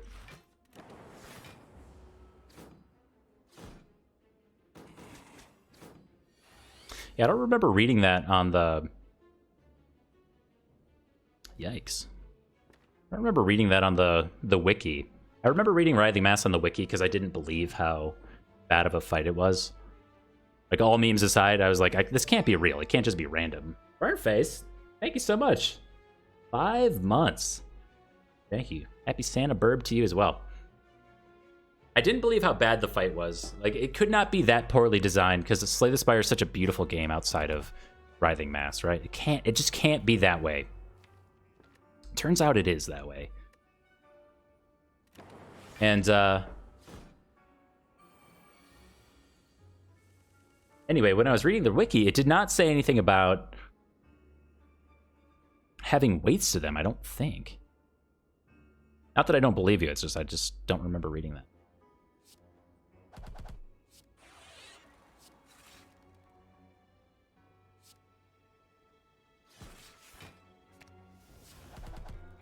Very good. Iron face bird. That's a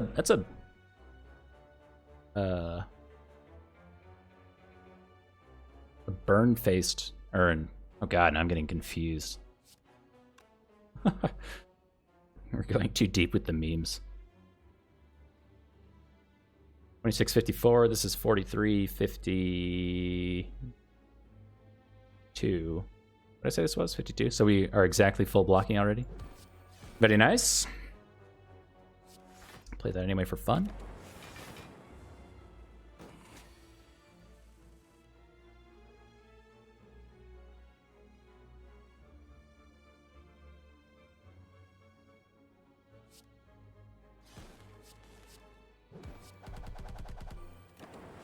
Pew pew.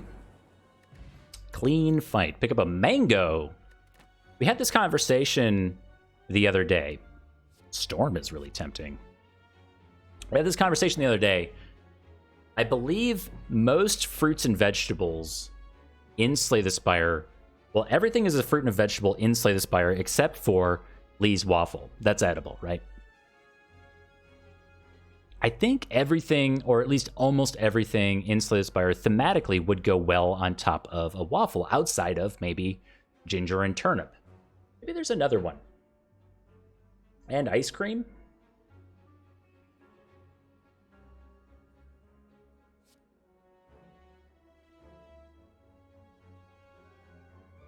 All right, well, you... All right. Yes. Yes, and ice cream. You can eat mushrooms. Mango and waffle. I'm not saying it's good. I'm saying it hasn't been done before, and it has potential. Think about it. Who doesn't love, like, a mango smoothie? Everybody loves a mango smoothie. Waffles? Look, wait, hear me out. Mango smoothie.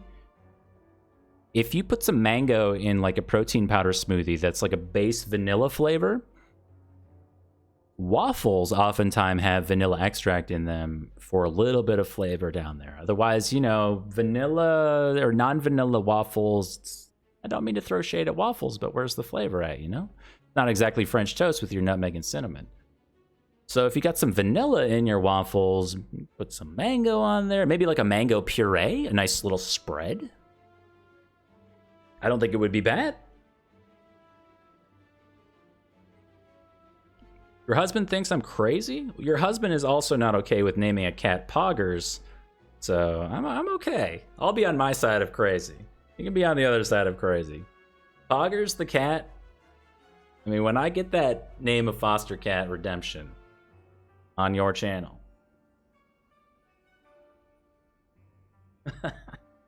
I was there. I heard it. Stew some mangoes with sugar and apples. Throw that on a waffle? I mean, yes. Look at this. Look at this. Look at this. Look at what Bad Hand said. I I can't do the reply thing, I guess, in my own channel.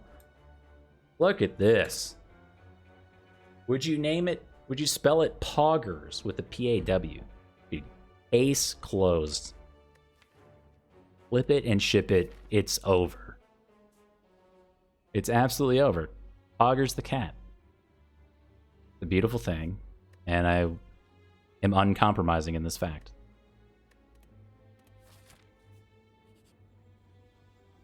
The glowing tesseract. What are we looking for here? I think we're looking for very much.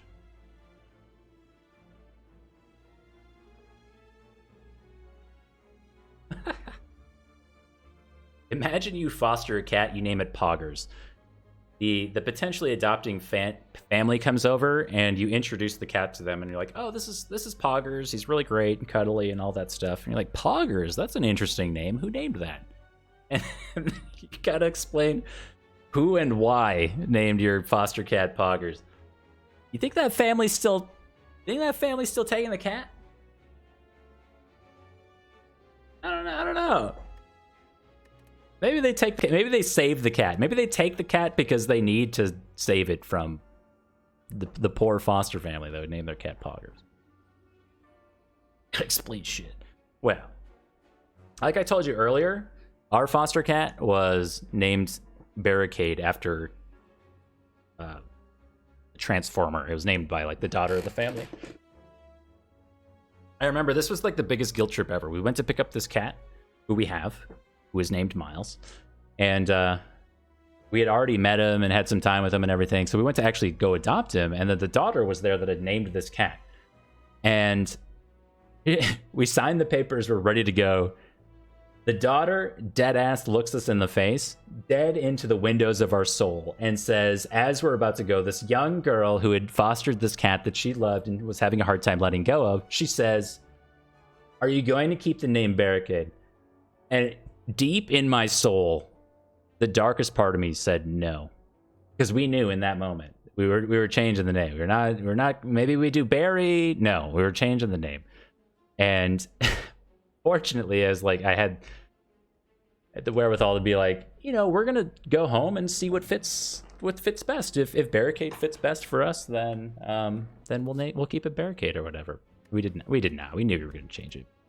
What a tough guilt trip to have, like, this kid look at you and ask if you're gonna keep the name of her foster cat that she loved.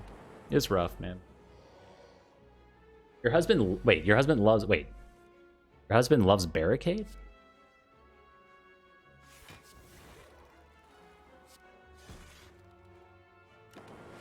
Loves Barricade? I mean, I think the Barry thing works, right? I like Barry. I'm a huge fan of old man names for cats. That's kind of my thing. I feel like we're taking damage here. I'm not a fan of that.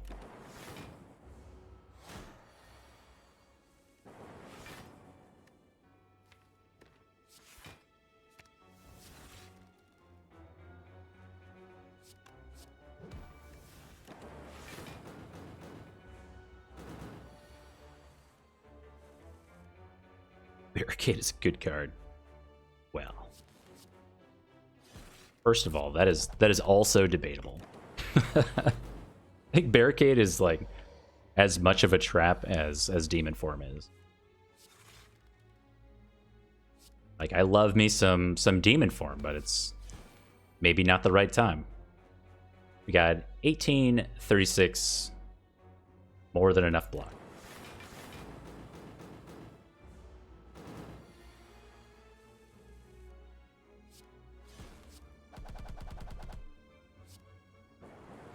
Perfectly lined up Happy Flower and Inserter. They're ready to go for next combat. We have a question card here to be almost entirely useless. Not entirely, just in that realm.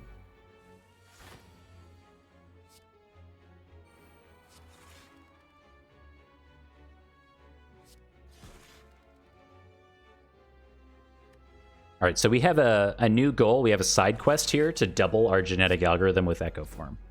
Should be pretty easy, but Also, very easy to forget.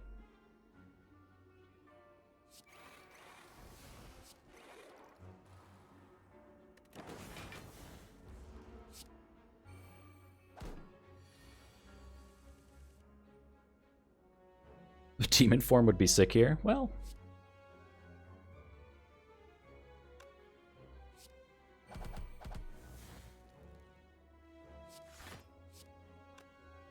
$22, yeah.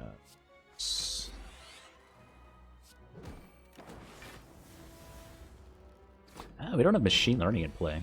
Hmm.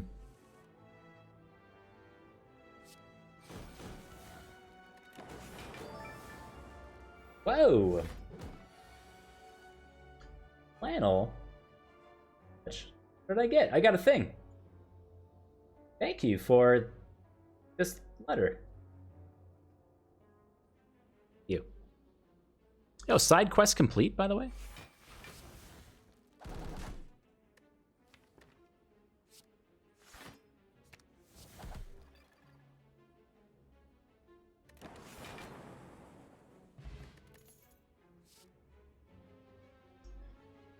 Double energy. Now, double energy would be insane if we had anything to do with it, to be honest. Oh my god. Wait, are you guys fighting again? You guys. They're breakdance fighting. The gift sub fighting. Thank you very much, my friend, for 3 gift subbies. I'm telling you, for those of you who are here for that thing that I kind of half announced on Friday, any contributions to the month as a whole would go towards that goal. I already have things figured out. I'm just honestly, okay, so here's my hesitation.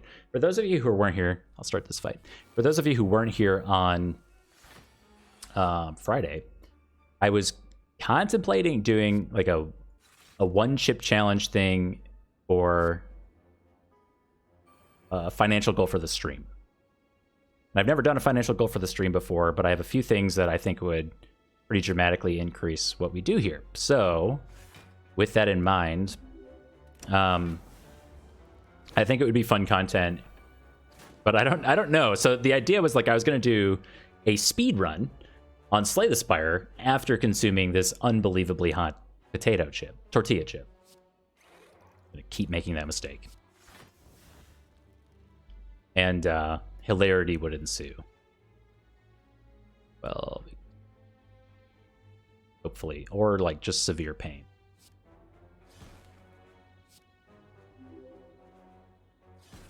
Okay, so this one can die to a lightning orb, and then this one does die to everything else that we're doing. You probably want to dual cast this, right? Yeah. Got him. Oh, you just give it some to your husband. Oh, happy birthday. Thank you, thank you.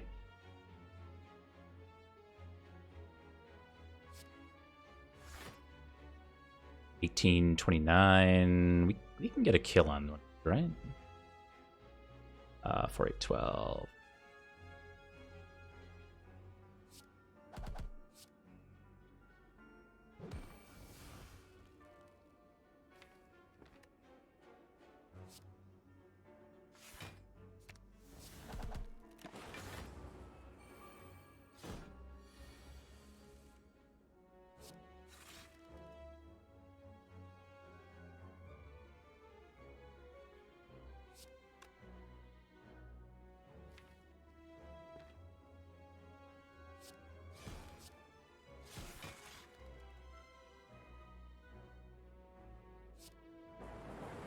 No! No! Alright, we take a little bit of damage.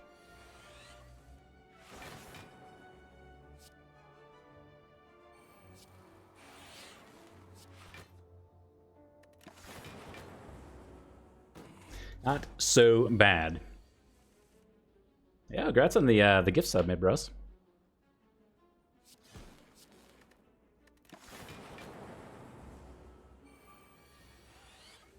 Zuthus? Oh, okay. I thought you said Zuthus got a tier 2 sub. Not think that was true. I see what you mean. You do reign supreme with the tier 2. Got him. Reserved insect. Yeah. Thank you. So we could take this second copy of Defrag and upgrade it. 67 HP should be enough to go through these 2 bosses, assuming we get online fast enough. Again, I really think we need Orb Gen more than anything, and maybe we want to upgrade Hologram instead. So we can always pull back a decent Frost Orb card, Barrage, something like that to deal with a bad turn. Maybe more so than this other Defrag. More focus would be good.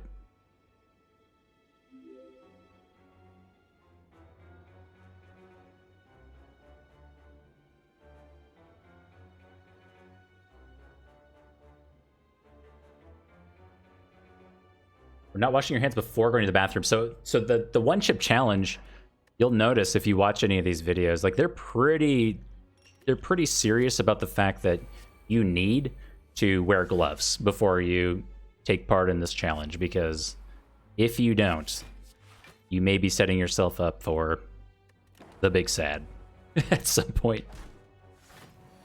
Oh, but I was gonna say, like, in the past, I've kind of struggled with hot foods, in that, like, if you inhale wrong when you're eating a hot food, it can be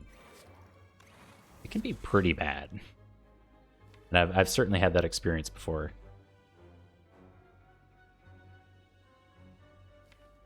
So I don't want to accidentally, like, inhale the hot chip, and then I just have to run away scared.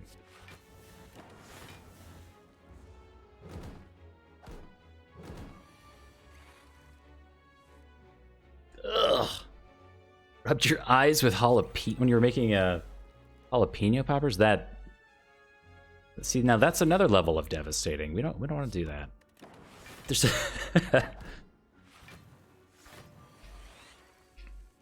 But I do think the idea is super fun.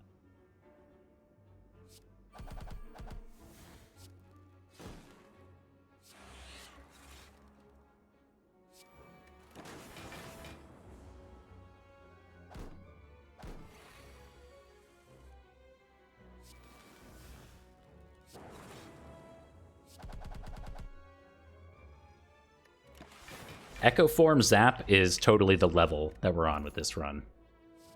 Oh.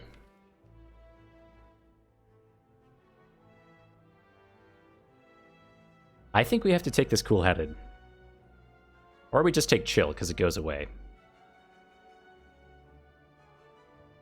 We need orbs. We need orbs, we need frost orbs. I mean, we just need so much. I'm gonna do chill.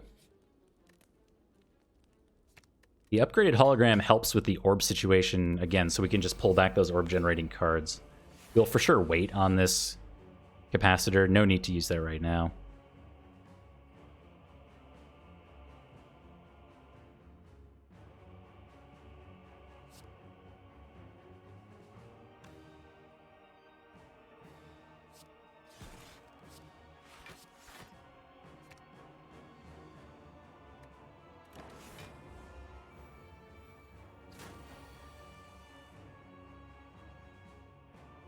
So ideally we would have this genetic algorithm next turn when we're dealing with the multi-attack. Instead,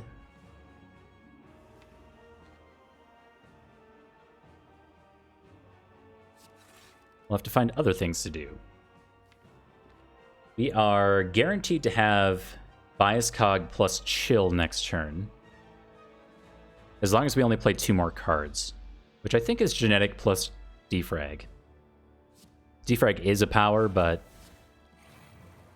who cares when we have unlimited orb slots? Kind of. This turn is the big spook, for sure, though. Don't have good ways to deal with these types of damages. It's just too much. So we got 40, 51, 62.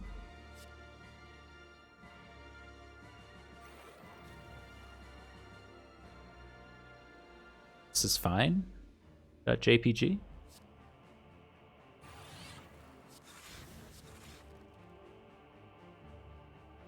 How much damage is this? This is 12, 24, 36.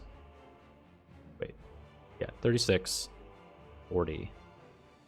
You can play 2 cards. So we can block 11 damage if we barrage rebound this front one. Wait, 12, 24, 36, 42.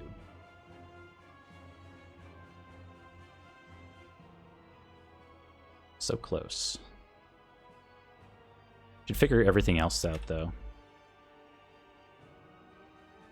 Got 9. So we have 67 damage incoming. We have 9 times 4. We take 13 to do that line.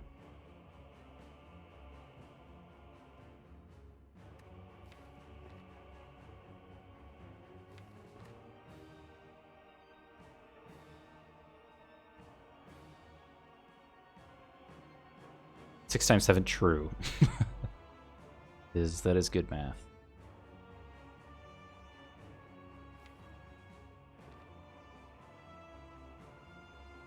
The other problem is if we don't kill this bird, then I think we fall too far behind.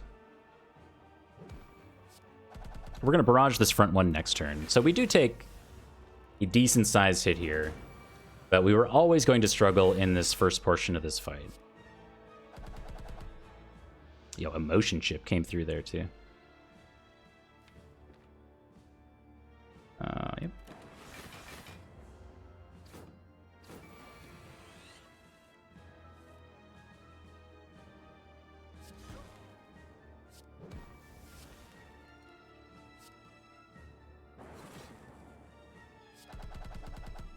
All right, now the secret is just going to get to the point where we can't take damage anymore. Should be easy enough.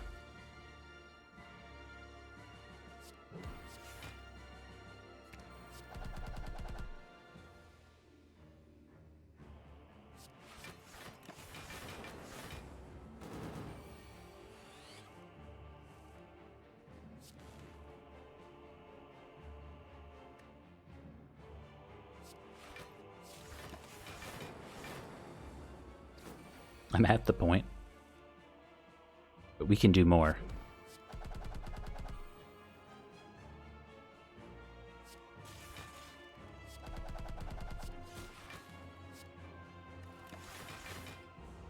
Nice. Alright, so that should largely be the fight.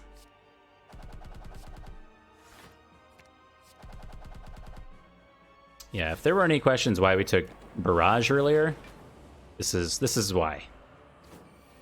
It's just good targeted damage. Didn't never need to be more than that.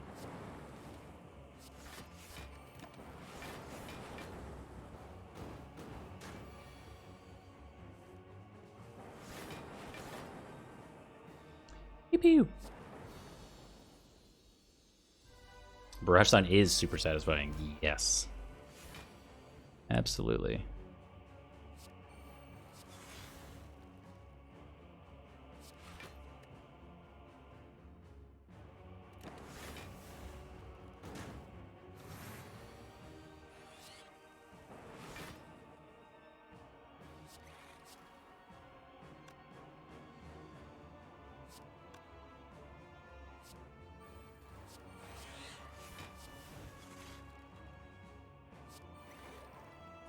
Good. Best to use up the Pocket Watch. I mean, heat sinks with a creative AI. We built our own Pocket Watch of sorts, especially with this machine learning too.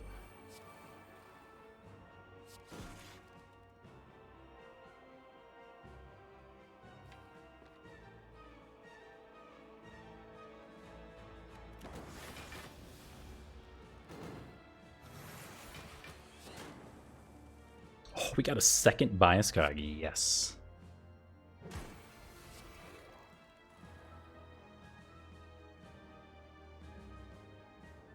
I think this is one of those turns where we play a bunch of cards.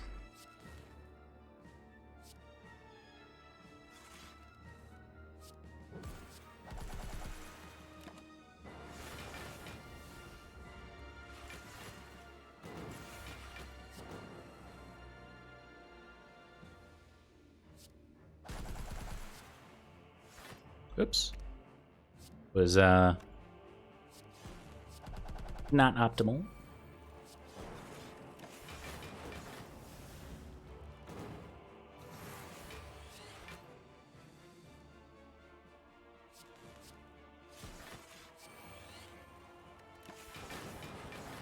You gotta love a Defect deck like this where you can just stop doing the math and just play the cards forehead.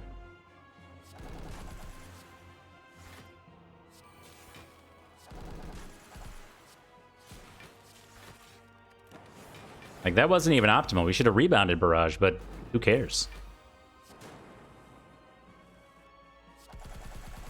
Got him.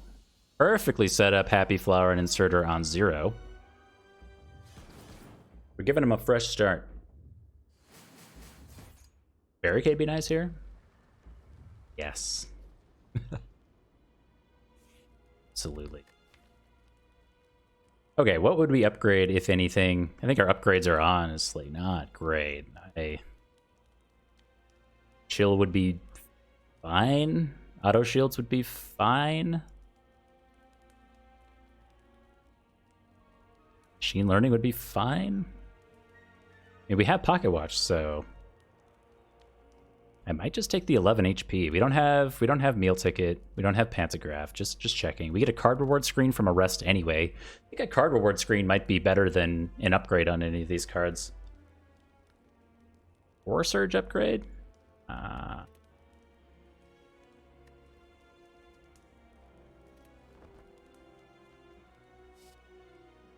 Double Energy Plus. No. Even with question card, nothing there worth taking. Runic Capacitors here. An Urn Phase Bird is also here. Storm is here. We got some stuff.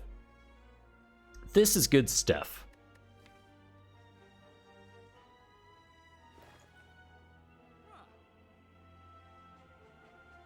I don't think we need the Runic Capacitor. We've got Capacitor in here, the non-runic version,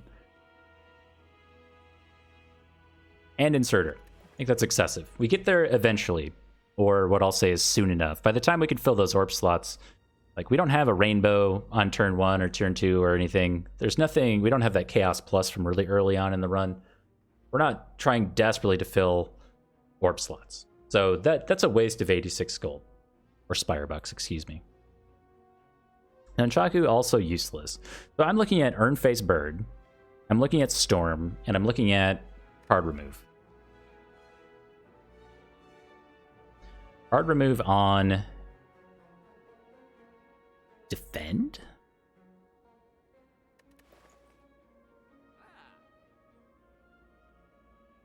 Buy Runic Capacitor, remove Capacitor, so we don't have to draw it. Whoa. Actual Galaxy Brain play if we had nothing else to remove.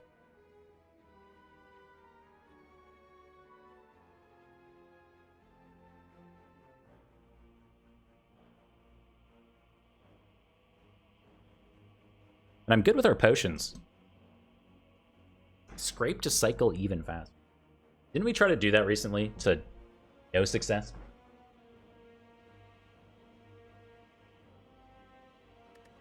Pretty sure we did. Yeah, let's quick eat one of these defends. Goodbye. And then I like Urn Face Bird.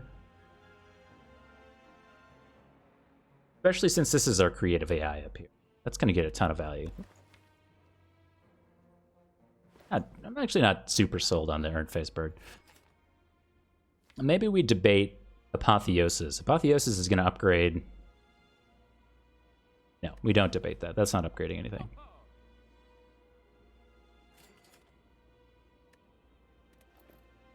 Urn Face Bird, we will fight the small Act 4 elites.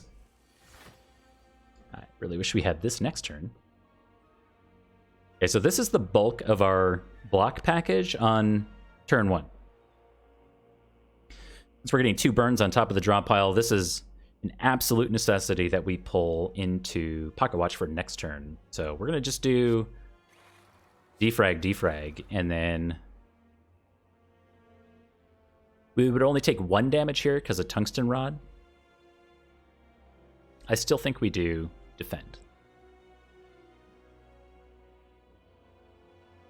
There's a chance we pull Hologram next turn for Genetic Algorithm, so obviously we're not doing that, and yeah.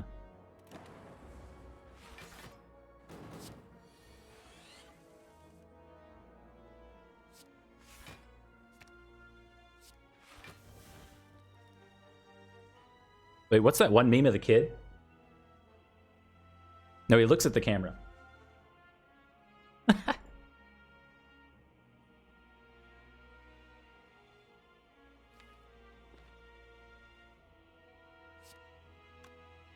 So this is 40, 61, 63, 64. Nintendo 64 damage here. Nice.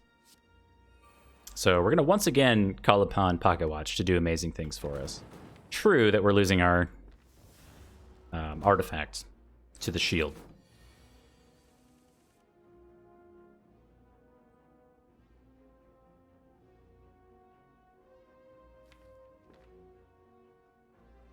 And now we do big things.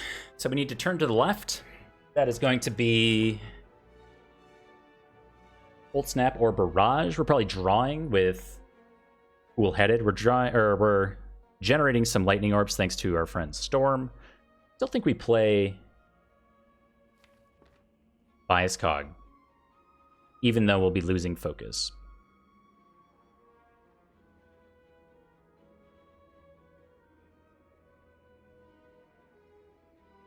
Oh, true. With Urnface Bird, you're right. You're right. Taking that 1 HP to get Core Surge in play, in hindsight, was definitely correct. And I totally see why. You're right. With the Urnface Bird pickup, we could spare 1 HP. I'll take the L on that. Didn't need to play Defend. And now we have to draw Core Surge again, which is terrible. Yeah, I am wishing I played Core Surge. I don't think it, like, ruins the run or anything. Just would have been... It would have been nice.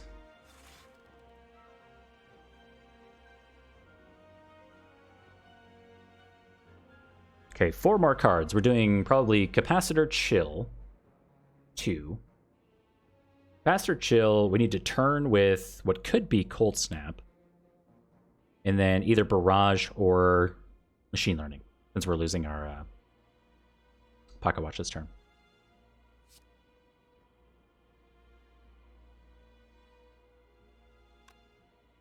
Maybe we save Machine Learning. We could arguably save Capacitor as well for some healing. And I think we take damage.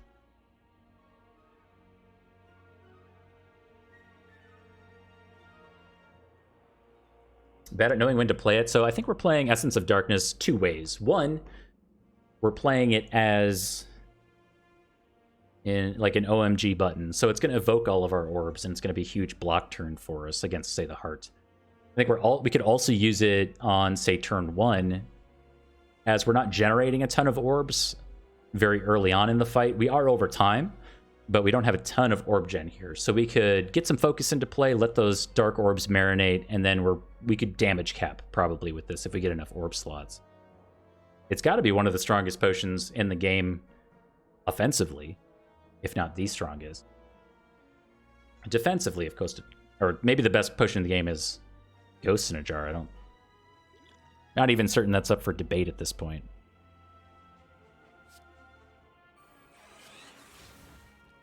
Okay, 2 cards left.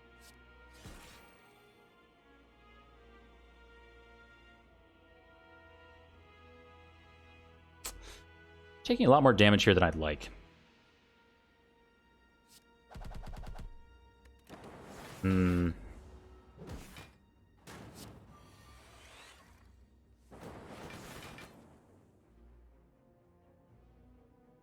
Smoke Bomb is objectively OP. Okay, well. Okay.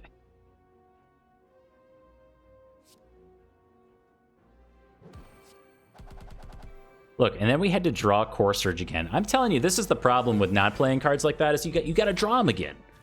It's inherently terrible with cards that say Exhaust, is having to draw them again. So bad. All right, we have 3, 6, 7. So close on damage.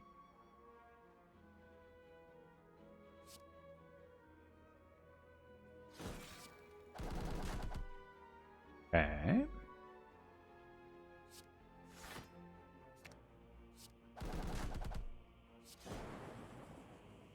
Got him. Perfectly set up Happy Flower and Inserter, just as I expected to do.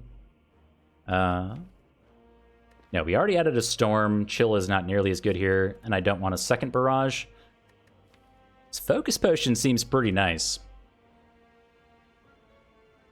You can try to skip the entire hard fight. Did we try to do that on Friday? I messed it up. I did...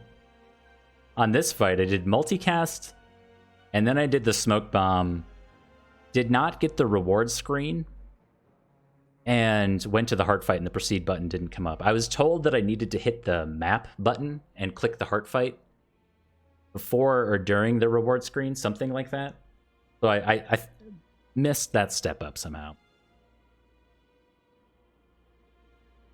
I'm tempted to take this Focus Potion over the Darkness Potion.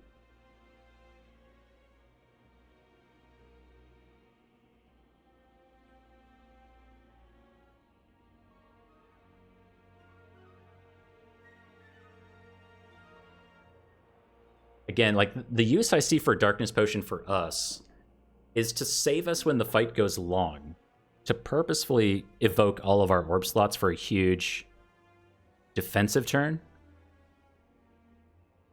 Whereas Focus Potion is just always going to be good against the heart.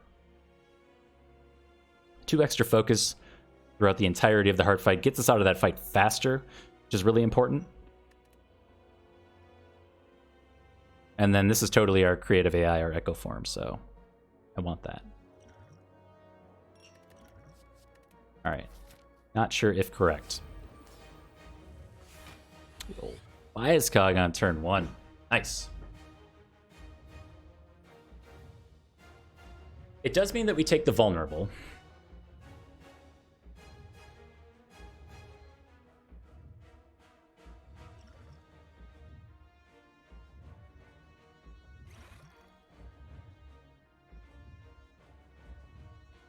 Wondering if we play Heat Sinks last.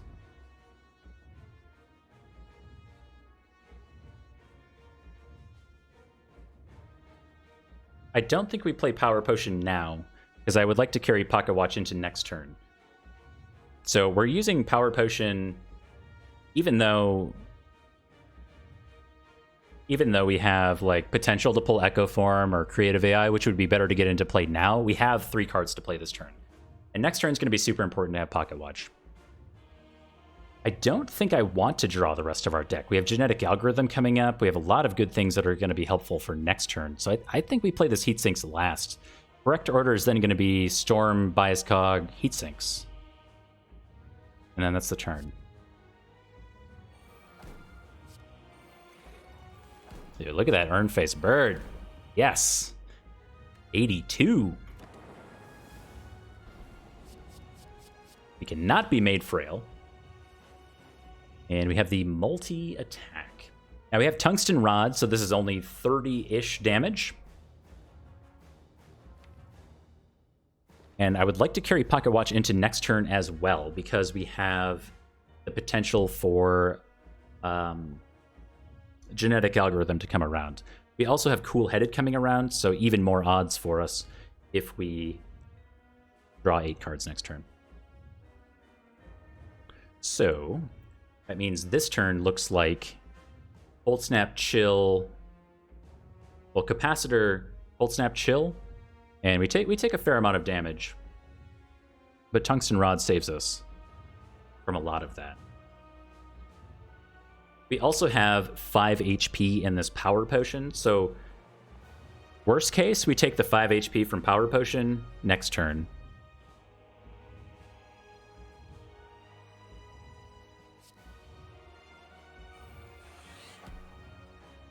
So happy that did not pull Genetic Algorithm.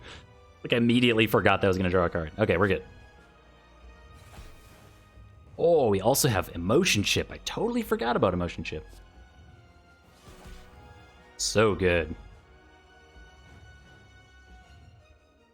has me tempted to play more cards here, but we shouldn't. We shouldn't. We should maximize our chances of getting genetic algorithm.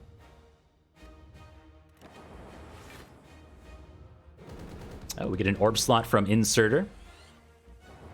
Oh yeah, dude, we had the multi-tech anyway. Nice. This is an easy turn. Genetic algorithm says 67 on it. This says 67 on it. You love to see it. What more can you say?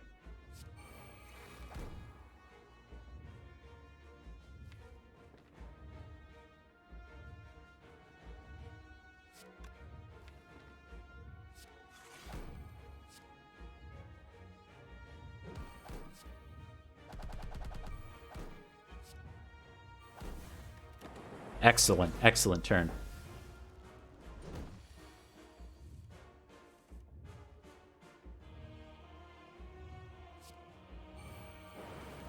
So with Tungsten Rod and Emotion Chip, we want to take that Beat of Death damage.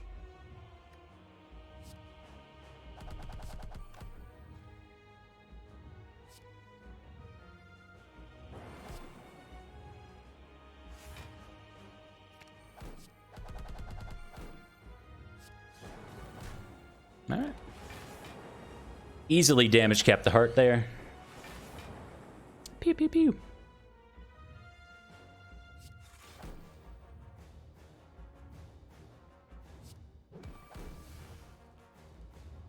See, we have 40 damage here, or 40 block here, 20 some block here. We actually don't need to play a Blanc card. We'll cast this guy.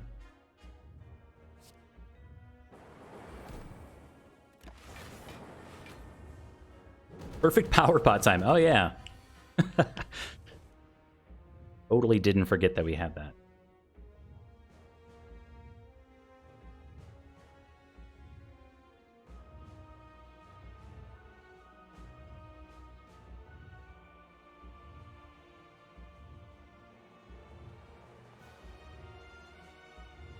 Yeah, we have to free the power pot fairy.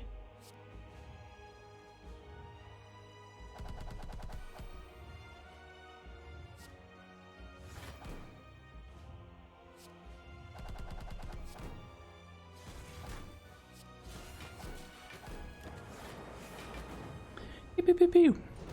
And then we'll get the Emotion Chip lethal, I think. Yeah. Yeah, that was a solid run. I mean, maybe I am to see, but I believe we just went B2B. We had our 1 HP silent win. What do you mean? No poor power potion? No. Only that's not the top of the spire. This is a mistake. This is a mistake, and that is rampant in the Spire community at large.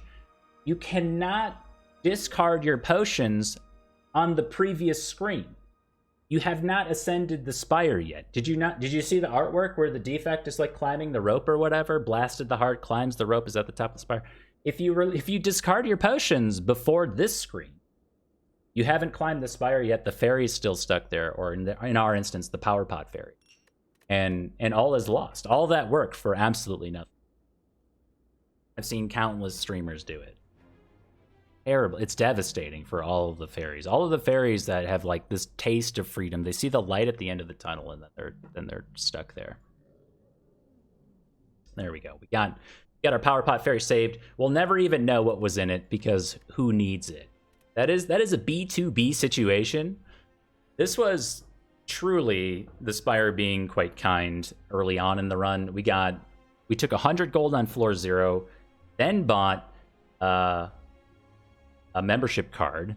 The membership card allowed us to buy any number of other useful relics, but notably, there's our membership card. We got Ice Cream as a first relic. Honestly, not that useful.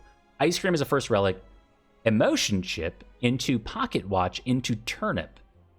And then we got our Core Surge to complete the Bias Cog. We got Bias Cog in there somewhere too and made it say plus.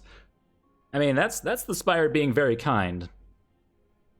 Did not see a single X-Cost card. The entire run. Got 2 Meteor Strikes that we Did a 360 and walked away from. Did not need those at all. Yes, I know we saw Strike Dummy and Meteor Strike. But memes, we didn't need it. We just didn't need it. We didn't need those memes. It was bad memes. That's bad memes. I would like to say, I hope that it was obvious by the end of the run why I felt the need to take that barrage and make it say plus. The amount of damage that barrage did for us there, that was both targeted direct damage and scaling damage with the inserter and capacitor was needed. I mean, it was really needed. It did hundreds of damage for us against the heart there. Maybe we could have won the fight without it, but against the Bird with Arms fight, against Donu Deka, it did so much damage across all of these fights against the Act 4 elites that if we didn't have it, if we didn't have that targeted scaling damage, I think we would have really struggled. Barrage is our Sword Boomerang equivalent. This is our scaling card. It scales with orb slots versus Sword Boomerang scaling with strength. Maybe they're not perfect equivalents, but somewhere in that same realm where you have a basic common attack card where if things go well, then it scales to the late game. We have a card that could have easily been seen on floor 1 being incredibly effective by the end of the run. Barrage is a fantastic, fantastic card. Even if you just are stuck on 3 orb slots, doing 18 targeted damage is still okay. Not great, but in this instance with Inserter, even if we didn't have it, if we just had Capacitor, Barrage did a ton of work for us. Very, very, very good. Tungsten Rod was fantastic. Everything else was just pretty good. Shuriken wasn't needed. I'm going to say that the Urn Phase Bird wasn't even that needed, but it did things for us. I'm glad it was there. The run was largely decided in the first half or 2/3 or so of the run. What we got towards the tail end just was nice to have, not necessarily need to have. Shuriken, Urn Face Bird, Preserved Insect, Question Card, Toy Ornithopter, Mango, Tungsten... Like a lot of this stuff just maybe we didn't need to pull out the win, but it was very nice to have. Certainly helped. I will still say, I think I said somewhere around Act 2 or maybe early Act 3 that one of the best relics we could have gotten would have been Bag of Prep, and I still stand by that. A common extra 2 cards on turn 1 when we have a Lantern, and potentially a Happy Flower would have made a huge difference, allowing us to draw into our combo. And we didn't struggle drawing into our combo. Also important to recognize that we had Pocket Watch and 21 good cards. We could have easily added in extra stuff here, but very deliberately stayed in a realm where we could draw through and cycle through the deck after just a couple turns. So we were always getting the things after we were set up, which honestly didn't take that long. We were always getting the things that were useful. So to Barrage's effect, yes, we did a lot of damage for us, but it also always did a lot of damage for us because we only had like Barrage and Hologram. They always lined up towards the end. It's like really nice and efficient. We could have added more stuff in here, chose not to. There are very few cards that I was willing to add here towards the end of the run, or even like 2/3 of the way through. We were being pretty stingy with those cards. Late Storm pickup helped out quite a lot. We had just enough powers to generate some extra lightning orbs for it to be worth it, in my opinion. And yeah, got the Emotion Chip lethal. We almost got the Leg Sweep lethal, and then we did get the Emotion Chip lethal. All in all, super, super good run.